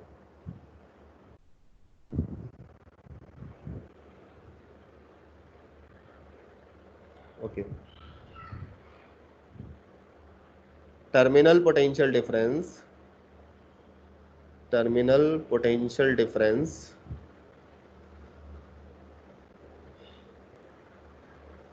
V versus external resistance R, external resistance R, capital R। ठीक है, इनके बीच में हमें ग्राफ फॉर्म करना है। क्या टर्मिनल पोटेंशियल एक्सटर्नल रेजिस्टेंस पे डिपेंड करता है? Answer is yes. कैसे? अभी मैथमेटिकली हमने इक्वेशन देखी कि हमारे पास जो मैथमेटिकल इक्वेशन थी वो थी V minus I R, V is equal to E minus I R. और जब हम इसमें E की वैल्यू, I की वैल्यू रखते थे तो वो I की वैल्यू आती थी E R plus small r into R, और जब हम इसको सॉल्व करते थे तो ये वैल्यू आती थी E आर, ठीक है, R प्लस स्मॉल r। तो यहाँ से क्लियरली है कि ई तो कांस्टेंट हो गया क्योंकि वो इंटरनल रेजिस्टेंस पे डिपेंड नहीं करता, ठीक है। ई जो है वो कांस्टेंट है, ये जो ई है ये हो गया कांस्टेंट। ये तो केमिकल कंपोजिशन पे डिपेंड कर रहा है सेल की। तो जो टर्मिनल पोटेंशियल है वो एक्सटर्नल रेजिस्टेंस और इंटरनल रेजिस्टेंस दोनों पे डिपेंड करेगा। वो इसलिए है, देखो समझ लेते हैं इस बात को क्यों डिपेंड कर रहा है। ग्राफ तो बना ही लेंगे। मान लो ये एक्सटर्नल रेजिस्टेंस है आर, ठीक है, और ये एक वेरिएबल रेजिस्टेंस मान लेते हैं सिचुएशन को समझने के लिए, ठीक है। ये आपका ए हो गया, ये ईएमएफ हो गया, ये इंटरनल रेजिस्टेंस हो गया, ये स्विच हो गया, ओके, और हमने इसका क्लोज सर्किट बना दिया, ओके। अब हमारे पास जो V की इक्वेशन आई वो आई E माइनस आई आर, ऐसे समझते हैं। फॉर टाइम बिंग हमने R को फिक्स कर दिया, ठीक है। R हम चेंज नहीं कर रहे, कांस्टेंट टेम्परेचर, इंटरनल रेजिस्टेंस की बात कर रहा हूँ। तो जब मैं इस R को इंक्रीज करूंगा, एक्सटर्नल रेजिस्टेंस को जब मैं इंक्रीज करूंगा, तो current in the circuit, what will happen to the current in the circuit? बताइए। तो ऐसे लिखते हैं, when R is increases, when R increases, ठीक है, current in the circuit decreases, ठीक है। ये जो प्रोडक्ट है आई आर का वो डिक्रीज होगा। इसका मतलब V is equal to E minus I R से जो टर्मिनल पोटेंशियल है वो बढ़ जाएगा, ठीक है। समझ में आई बात आपके? इसका उल्टा भी सोच सकते हैं। मान लो ये जो एक्सटर्नल रेजिस्टेंस है मैं घटाता हूँ, करंट बढ़ जाएगा, आई आर का प्रोडक्ट बढ़ जाएगा और V घट जाएगा। तो आप इस रिलेशन को डायरेक्टली लिंक कर सकते हैं। आप ये सोच लो कि R बढ़ने पर टर्मिनल पोटेंशियल बढ़ जाता है, R बढ़ने पर टर्मिनल पोटेंशियल बढ़ जाता है, और उसका सीक्वेंस क्या है कि R बढ़ने पर करंट इन दी सर्किट घटेगा, IR का प्रोडक्ट घटेगा, तो E माइनस आई आर जो है, E माइनस आई आर की जो वैल्यू है वो तो बढ़ जाएगी ना, क्योंकि IR का प्रोडक्ट जो है वो डिक्रीज हो रहा है। तो E माइनस आई आर की जो वैल्यू है वो बढ़ जाएगी, और E माइनस आई आर की जो वैल्यू है वो टर्मिनल पोटेंशियल है। इसका मतलब ये टर्मिनल पोटेंशियल बढ़ जाएगा। इफ आई से फॉर एग्जाम्पल, इफ आपका जो रेजिस्टेंस है वो इनफाइनाइट हो जाए, एक्सटर्नल रेजिस्टेंस इनफाइनाइट हो जाए, तो current flow in the circuit will become zero. जब आपने यहाँ पे ये इनफाइनाइट रेजिस्टेंस लगा दिया तो सर्किट में करंट ही नहीं फ्लो होगा। इनफाइनाइट रेजिस्टेंस मतलब एक तरीके का ओपन सर्किट हो गया, ठीक है। Current flow in the circuit, current flow in the circuit will be zero, in the circuit will be zero. तो सर्किट में करंट फ्लो जीरो हो जाएगा। ऐसा होने पर V is equal to E minus I R, तो ये जो प्रोडक्ट है ये जीरो हो जाएगा, तो V minus E minus zero, और केस में टर्मिनल पोटेंशियल EMF के बराबर हो जाएगा, क्योंकि वो ओपन सर्किट बन जाएगा। R इंफिनिटी मतलब ओपन सर्किट बन गया, ठीक है। तो चलिए अब इसका ग्राफ बनाते हैं। लॉजिकली समझ लीजिएगा ग्राफ को, ठीक है, वरना फिर दिक्कत होती है आपको। तो y एक्सिस पर हम जो शो करेंगे वो टर्मिनल पोटेंशियल, ये आपकी y एक्सिस है, और इस पे जो हम शो कर रहे हैं वो v है terminal potential difference, terminal potential difference. बिल्कुल क्लियरली मेंशन होना चाहिए कि आप क्या चीज किस एक्सिस पर शो कर रहे हैं, और r जो है वो x एक्सिस पर है, ठीक है। External resistance, external resistance, this is external resistance, और इसका जो कर्व बनता है वो इस तरीके से बनता है।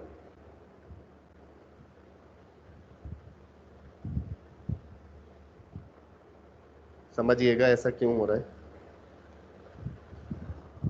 जब ये कर्व एक्स एक्सिस के पैरेलल हो गई, यानी कि रेजिस्टेंस क्या हो गया, इन्फिनिटी, यानी कि रेजिस्टेंस क्या हुआ, इन्फिनिटी, तो इन्फिनिटी पे जो टर्मिनल पोटेंशियल है वो EMF के बराबर हो जाता है, यानी कि ये जो वैल्यू है ये EMF की है, ठीक है। बात आ रही है समझ में?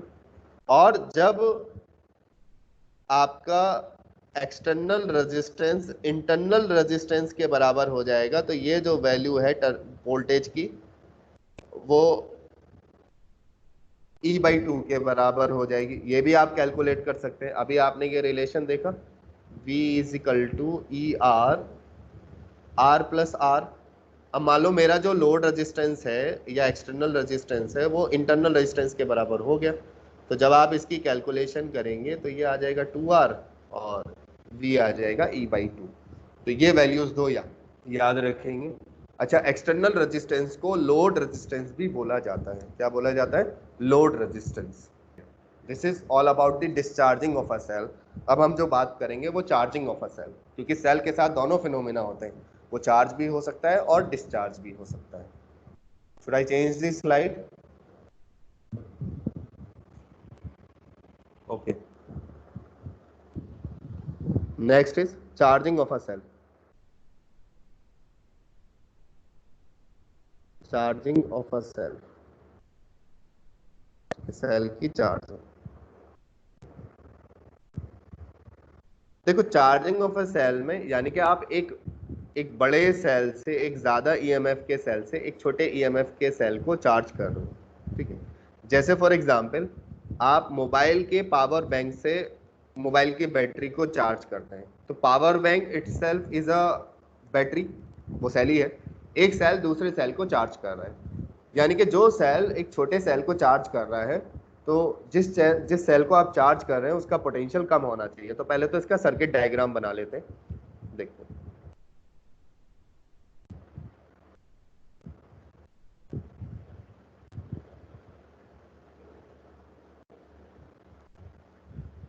ये है आपका सेल जिसको आप चार्ज करना चाहते हैं, ठीक है। ये पॉइंट ए है,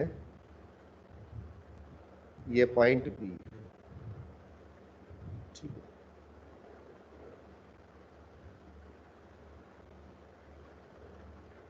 ये आर है,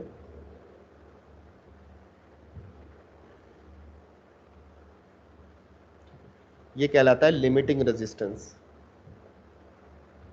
लिमिटिंग रेजिस्टेंस।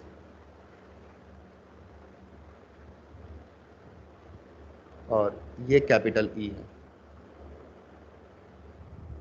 तो आप ये समझ सकते हैं कि ये जो बड़ा वाला सेल मैंने बनाया, ये आप मान लो पावर बैंक, ठीक है।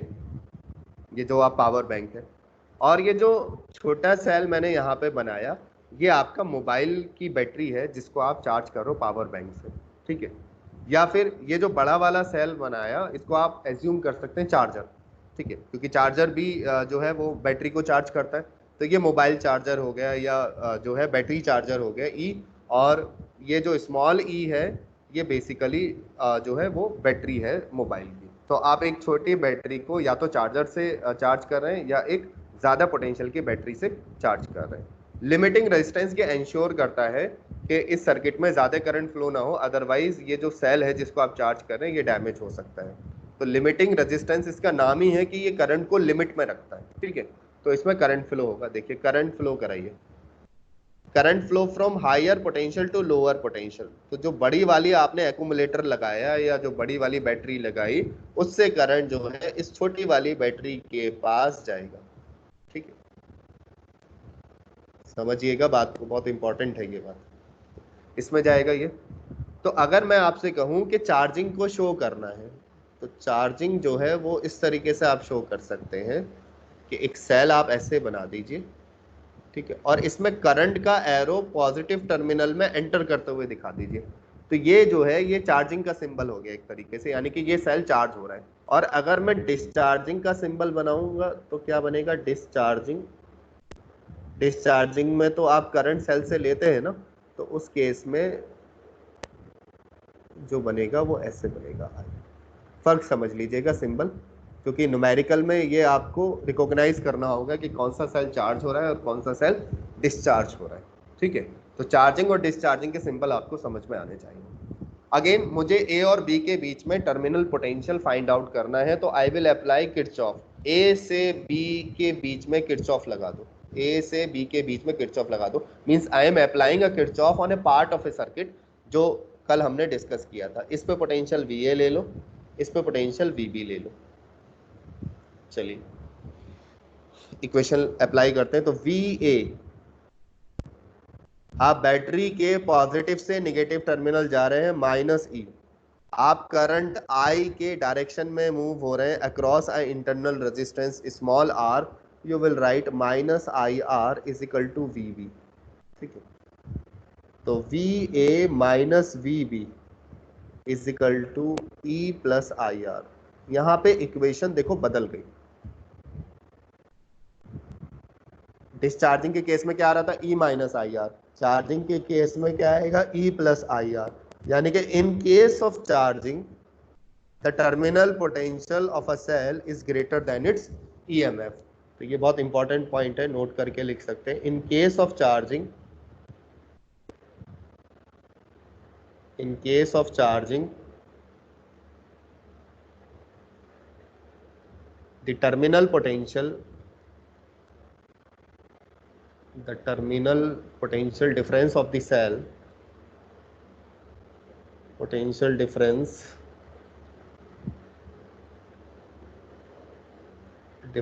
of a cell is greater than its EMF, is greater than its EMF, उसके EMF से ज़्यादा होता है। ठीक है, यानी कि अगर आपको मान लो कोई 12 वोल्ट की बैटरी चार्ज करनी है तो उसके टर्मिनल पोटेंशियल हो सकता है 13.5 वोल्ट आपको रखना पड़े। ऐसा इसलिए ज़रूरी है क्योंकि 12 वोल्ट तो इसका EMF है। अब कुछ एनर्जी जो है वो इंटरनल रेजिस्टेंस के अक्रॉस यूटिलाइज होगी, तो आपको A और B का टर्मिनल पोटेंशियल ज़्यादा रखना पड़ेगा, सो दैट अगर थोड़ा पार्ट इस इंटरनल रेजिस्टेंस के अक्रॉस यूटिलाइज भी हो जाता है तो तब भी उसको जो सेल का EMF है वो सफिशिएंट मिल जाए और सेल चार्ज हो जाए। तो in case of charging the terminal potential is greater than the EMF of the cell. चलिए इसका ग्राफ बनाते हैं। ग्राफिकल एनालिसिस बच रहा है, वो कंप्लीट करते हैं। मैं स्लाइड चेंज कर दूँ।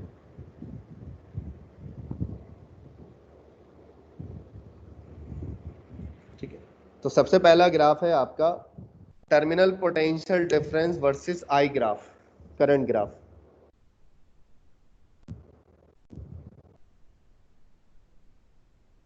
Terminal potential difference V versus current I graph, current I graph. Try करिए कैसे बनेगा, इक्वेशन आपके पास है, सोचो कैसे बनेगा। तो हमारे पास जो इक्वेशन है V is equal to E plus IR है, इसमें V is equal to E plus IR। ये बनेगा V is equal to RI plus E। तो इसको मैं कंपेयर कर सकता हूँ Y is equal to MX plus C। तो जो Y इंटरसेप्ट है वो तो E के बराबर आ गया, E के बराबर आ गया Y इंटरसेप्ट। और जो हमारा स्लोप है, स्लोप tan थीटा, वो बेसिकली पॉजिटिव R के बराबर आया, पॉजिटिव स्लोप है, यानी कि जो एंगल है वो एक्यूट बनना चाहिए। चलिए बनाते हैं कैसे बनेगा एक्यूट एंगल। ये आपकी Y एक्सिस हो गई, X एक्सिस हो गई। हमें मालूम है कौन सी चीज़ कहाँ पे शो करनी है। X एक्सिस पे जो हमें शो करना है वो करंट शो करना है, X एक्सिस पे जो हमें शो करना है वो करंट I, और Y एक्सिस पे जो शो करना है वो V, which is terminal potential difference, terminal potential difference.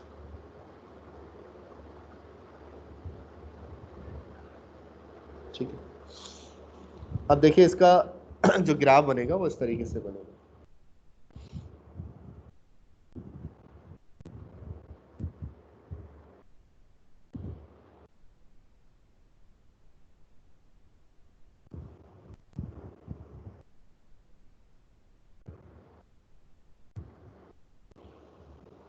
ये जो वैल्यू है ये EMF है, विच इज Y इंटरसेप्ट। ठीक है। अब क्योंकि आपका टर्मिनल पोटेंशियल जैसे जैसे आप करंट बढ़ाओगे बढ़ता चला जाएगा, तो ये E है, बाकी ये थीटा हो गया, और tan थीटा जो है वो इस केस में इंटरनल रेजिस्टेंस के बराबर हो जाएगा। तो इस तरीके का ये ग्राफ बनेगा। ओके, EMF जो है वो लोड रेजिस्टेंस या लिमिटिंग रेजिस्टेंस, यहाँ पे लिमिटिंग रेजिस्टेंस होगा, उससे इंडिपेंडेंट ही होगा, तो वो स्ट्रेट लाइन ही बनेगा। ओके, चलिए अब इस पे न्यूमेरिकल करते हैं जरा। पहला न्यूमेरिकल लिखिए,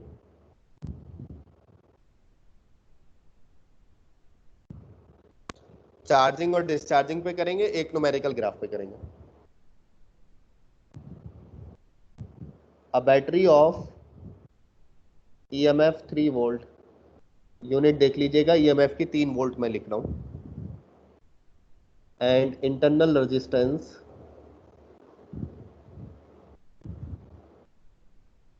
resistance R is connected, R की वैल्यू गिवन नहीं है, is connected in series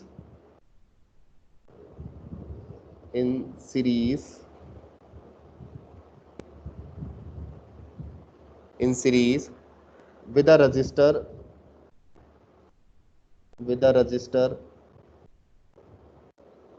ये आपका लोड रेजिस्टेंस हो गया या एक्सटर्नल रेजिस्टेंस 55 ओम, ठीक है, थ्रू एन अमीटर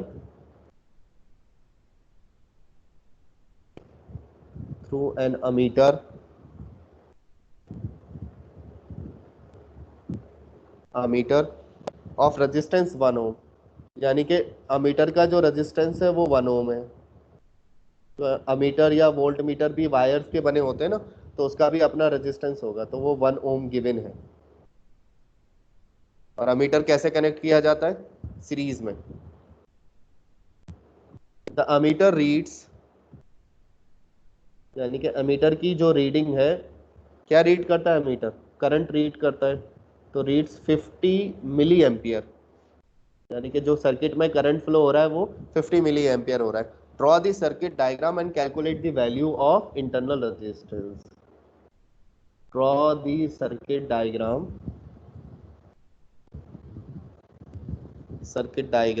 ठीक है, सर्किट डायग्राम बनाना है, एंड कैलकुलेट स्मॉल r,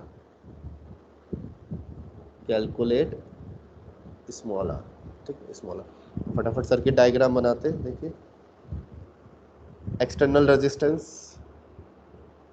55 ओम का बना लेते हैं, ये 55 ओम का रेजिस्टेंस, इसके साथ एक अमीटर है, इस अमीटर का अपना रेजिस्टेंस जो है वो 1 ओम का है, ठीक है। सेल है एक,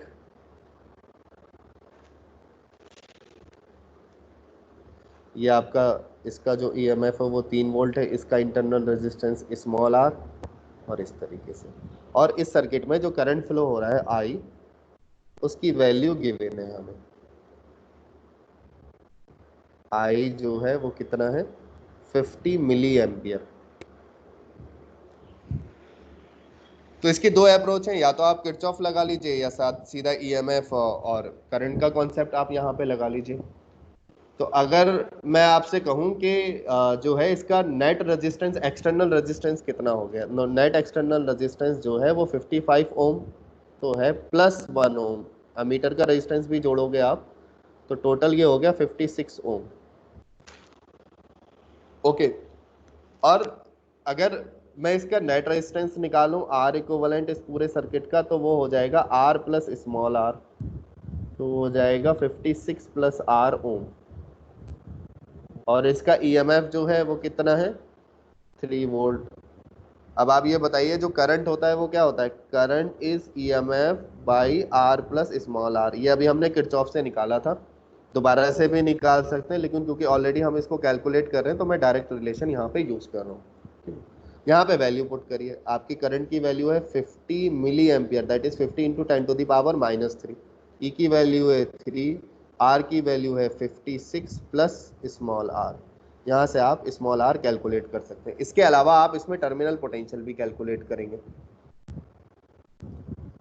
ये चार्जिंग है या डिस्चार्जिंग है? देखो यहाँ से करंट बैटरी से बाहर निकल रहा है तो ये डिस्चार्जिंग है, यहाँ पे सेल्फ डिस्चार्ज हो रहा है।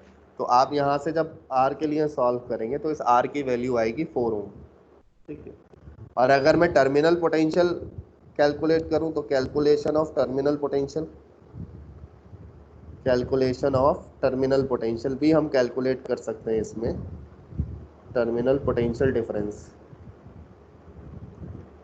ठीक है, पोटेंशियल डिफरेंस। तो वो उसका फार्मूला होता है V is equal to E minus I R. V हमें निकालना है, E 3 वोल्ट दे रखा है, माइनस I दे रखा है 50 into 10 to the power -3 multiply by 4, ठीक है। तो ये हो जाएगा V is equal to 3 minus ये 200 हो जाएगा, यानी कि ये 0.2 हो जाएगा। और जब आप इसको सॉल्व करेंगे तो 2.8 वोल्ट। तो terminal potential is less than the EMF in case of discharge, ठीक है। बात आई समझ में? चलिए नेक्स्ट प्रॉब्लम करते हैं। नेक्स्ट प्रॉब्लम जो है वो चार्जिंग पे करा रहा हूं मैं आपको।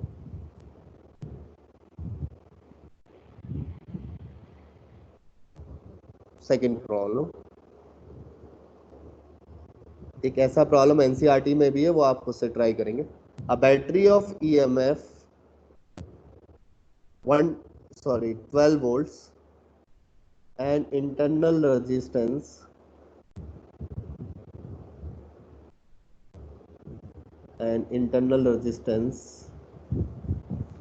0.5 ohm is to be charged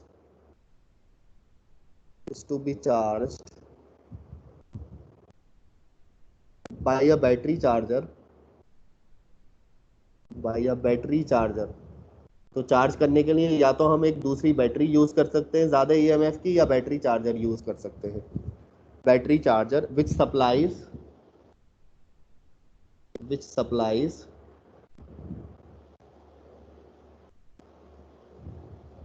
110 volt DC, ठीक है।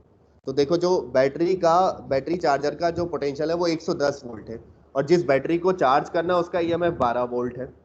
तो current will flow from charger to battery, क्योंकि current flow from higher potential to lower potential. तो करंट जो है वो 110 वोल्ट से 12 वोल्ट की तरफ फ्लो होगा। अब क्योंकि ये 110 वोल्ट 12 वोल्ट से काफी ज्यादा है, तो इस केस में सर्किट में करंट बहुत ज्यादा फ्लो होगा। तो उसको कंट्रोल करने के लिए हम एक रेजिस्टेंस लगाते हैं जिसको क्या बोलते हैं, लिमिटिंग रेजिस्टेंस। तो उसी से रिलेटेड यहाँ क्वेश्चन पूछा गया है, how much resistance must be connected, how much resistance must be connected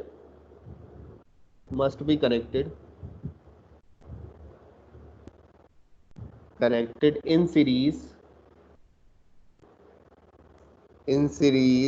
with the battery to limit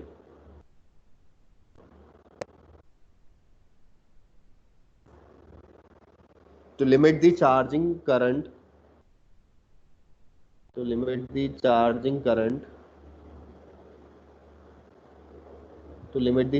current to 5 ampere, यानी कि जो चार्जिंग करंट है वो 5 एम्पियर रहे, ठीक है। उसके बाद है what will be potential drop, small में लिख रहा हूँ, potential drop across the terminal of the cell, across the terminal या बैटरी, यहाँ पे बैटरी ली गई है तो across the terminal of battery मैं वर्ड लिखूंगा, सेल नहीं लिखूंगा। बैटरी जो है वो 12 वोल्ट की है। तो सबसे पहला काम तो इस सिचुएशन का सर्किट डायग्राम।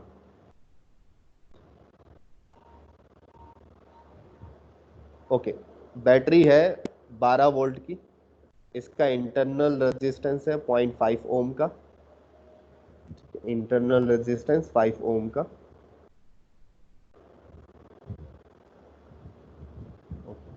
ये इसके टर्मिनल हो गए ए और बी। इसको हमने एक लिमिटिंग रेजिस्टेंस के थ्रू, जिसकी वैल्यू आपको बतानी है आर, एक बैटरी चार्जर से कनेक्ट कर दिया, ठीक है। ये आपका हो गया बैटरी चार्जर, बैटरी चार्जर, ठीक है, जो कितना वोल्टेज प्रोड्यूस कर रहा है, 110 वोल्ट का पोटेंशियल। ये आर जो है ये क्या कहलाता है, लिमिटिंग रेजिस्टेंस, लिमिटिंग रेजिस्टेंस, ठीक है। ये सिचुएशन है, करंट जो है वो higher potential to lower potential flow होगा, तो that is the value of current I.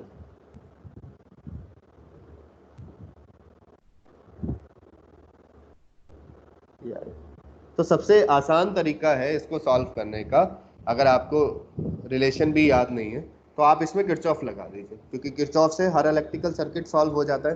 तो मान लीजिए मैं इसमें क्लॉकवाइज डायरेक्शन में किरचॉफ लगाता हूँ, ठीक है, और मैं एडवाइस करूंगा आप इस प्रॉब्लम को किरचॉफ से ही करें। अदरवाइज जो है वो आप इन दो पोटेंशियल को 110 वोल्ट को और 12 वोल्ट के केस में आप कंफ्यूज हो जाओगे, आप इनको ऐड कर लोगे, जबकि इनको हमें सब्ट्रैक्ट करना होगा। तो किरचॉफ से करेंगे तो वो दिक्कत नहीं आती। तो सबसे पहले हम अप्लाइंग किरचॉफ रूल,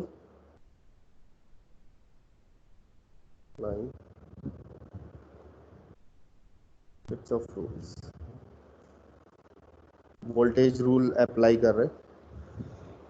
ओके, इस बैटरी के हम जो बैटरी चार्जर है एक तरीके से, तो उसके नेगेटिव से पॉजिटिव टर्मिनल जा रहे हैं, तो we will write plus 110 volt, ठीक है।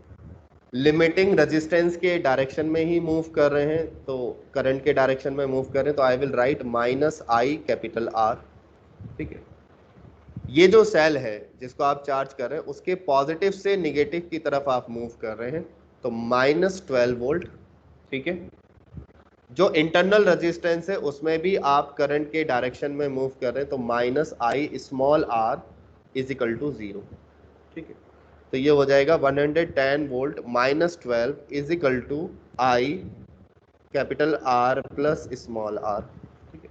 यहाँ पे आप वैल्यूज पुट कर दीजिए, ये 98 वोल्ट हो जाएगा।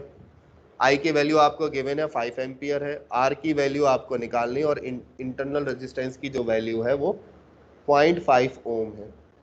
सिंपल इक्वेशन है। When you solve it you will get capital R is equal to 19.1 ohm. ये आपकी लिमिटिंग रेजिस्टेंस की वैल्यू आ जाएगी, ठीक है। अब आपको क्या निकालना है, ए और बी टर्मिनल पोटेंशियल निकालना है। तो आप जानते हैं वाइल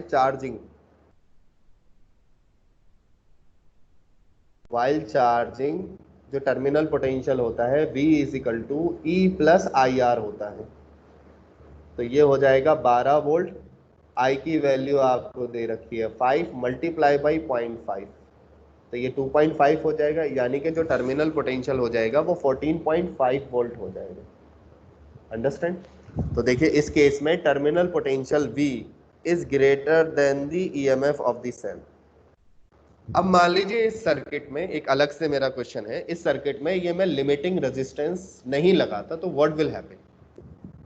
मान लीजिए कि लिमिटिंग रेजिस्टेंस मैंने नहीं लगाया, तो उस केस में अगर मैं इसमें करंट निकालूं तो वो जो करंट आएगा वो आएगा 110 volt minus 12 volt divided by only internal resistance 0.5, ये आएगा 98 डिवाइडेड बाय 0.5। तो जो करंट है वो very high current will flow in the circuit. अब इस हाई करंट से होगा क्या, जब ये हाई करंट इस इंटरनल रेजिस्टेंस में फ्लो होगा, ये जो इंटरनल रेजिस्टेंस है इसके थ्रू फ्लो होगा, तो ये हाई रेजिस्टेंस जो हाई करंट है वो एक हीट प्रोड्यूस करेगा आई स्क्वायर आर। अब क्योंकि आई की वैल्यू बहुत बड़ी है तो आई स्क्वायर और ज्यादा बड़ा हो जाएगा, तो इस इंटरनल रेजिस्टेंस के अबाउट एक्सेसिव हीट प्रोड्यूस होगी, जिसकी वजह से ये सेल जो है वो डैमेज हो जाएगा। तो ये सेल डैमेज ना हो इसलिए हमें इस सर्किट में एक लिमिटिंग रेजिस्टेंस लगाना मैंडेटरी है, जरूरी है। बात समझ लीजिएगा, अगर मैं ये एक्सटर्नल रेजिस्टेंस हटा दूं तो सर्किट में करंट बहुत ज़्यादा बढ़ जाएगा, हाई करंट फ्लो होगा, ठीक है। अब क्योंकि हीट क्या होता है आपने पढ़ा, हाई आई स्क्वायर आर टी, ठीक है। तो ये जो आई स्क्वायर है क्योंकि ये बड़ी वैल्यू है, इसकी स्क्वायर की वैल्यू और ज़्यादा बड़ी हो जाएगी, जिसकी वजह से excessive amount of heat will produce inside the cell, and due to that excessive amount of heat produced inside the cell will damage, and that's why the limiting resistance is mandatory. limiting resistance का होना जरूरी है charging circuits में। Okay, getting my point. चलिए last problem है, graph से related problem है। ये छोटी छोटी बातें याद रखिएगा, पूछी जाती हैं एग्जाम में। थर्ड क्वेश्चन है, potential difference across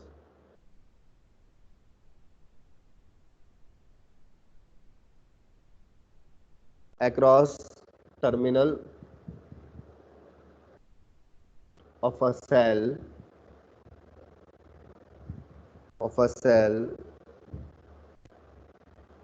were measured in volts against different current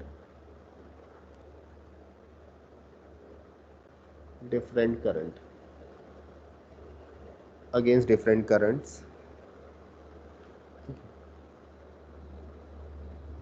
flowing through a cell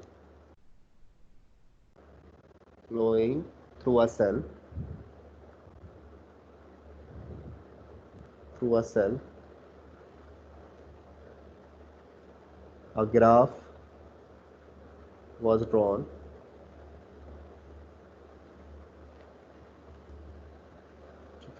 determine from the graph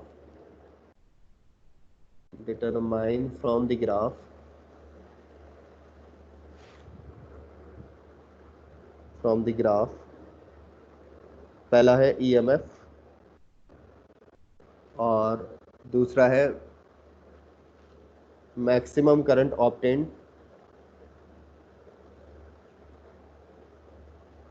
maximum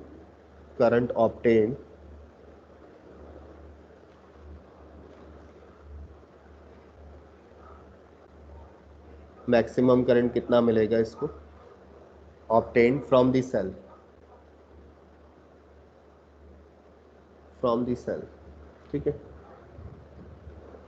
और तीसरा है इंटरनल रेजिस्टेंस।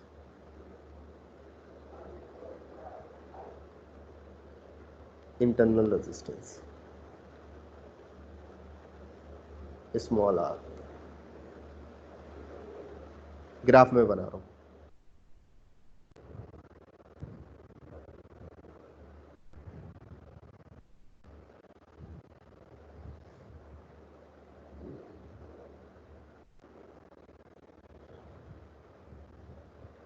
वैल्यू में मार्क करता जा रहा हूं पहले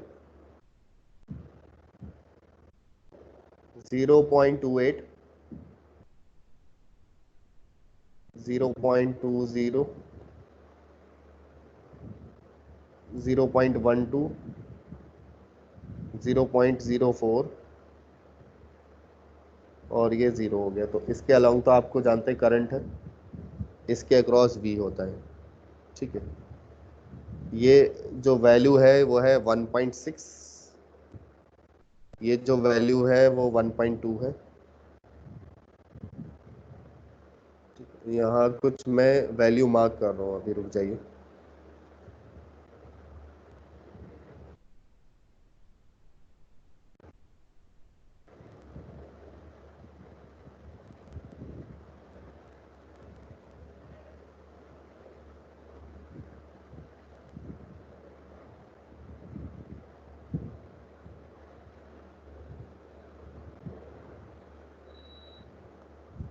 चलिए अब कैलकुलेट करिए इसकी वैल्यू मैंने मार्क कर दी है सारी, ठीक है। ये 1.2 है,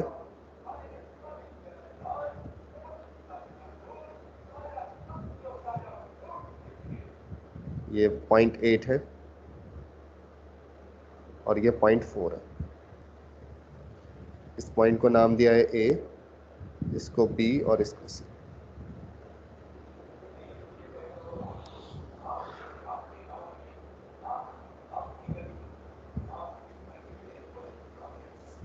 ये जो वैल्यू है ये मिडिल वैल्यू है, इट इज इक्वल टू 1.4। तो जो EMF है वो Y इंटरसेप्ट के बराबर होता है।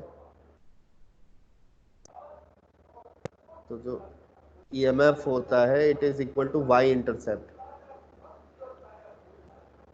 तो यहाँ पे जो वाई इंटरसेप्ट है वो 1.4 वोल्ट के बराबर है। तो ये तो हमारा ईएमएफ आ गया, ये पूरा वाई इंटरसेप्ट है ना, यहाँ से यहाँ तक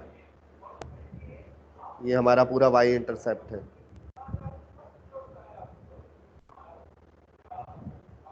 वाई इंटरसेप्ट हो गया।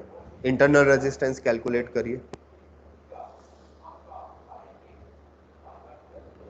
आई मैक्सिमम भी कैलकुलेट कर सकते हैं। मैक्सिमम करंट कब फिल होगा सेल के अंदर?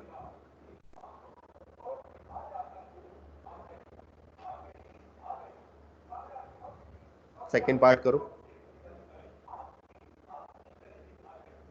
Maximum current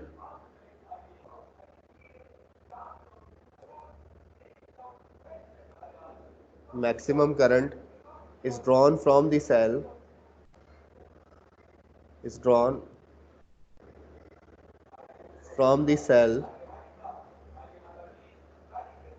when the terminal potential is zero. Terminal potential difference is zero. Difference is zero. देखो ग्राफ से देखो और इक्वेशन से देखो, दोनों बातों से हम समझ सकते हैं।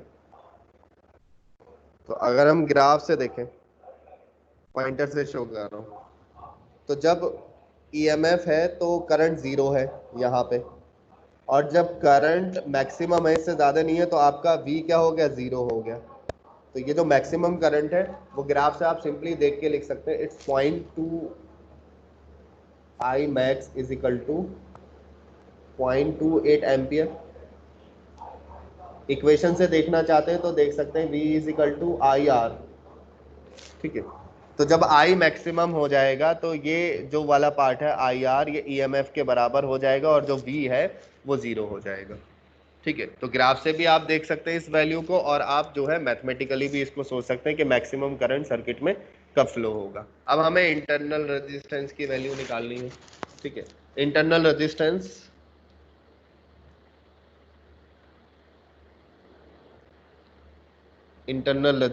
की कैलकुलेशन, तीसरा पार्ट।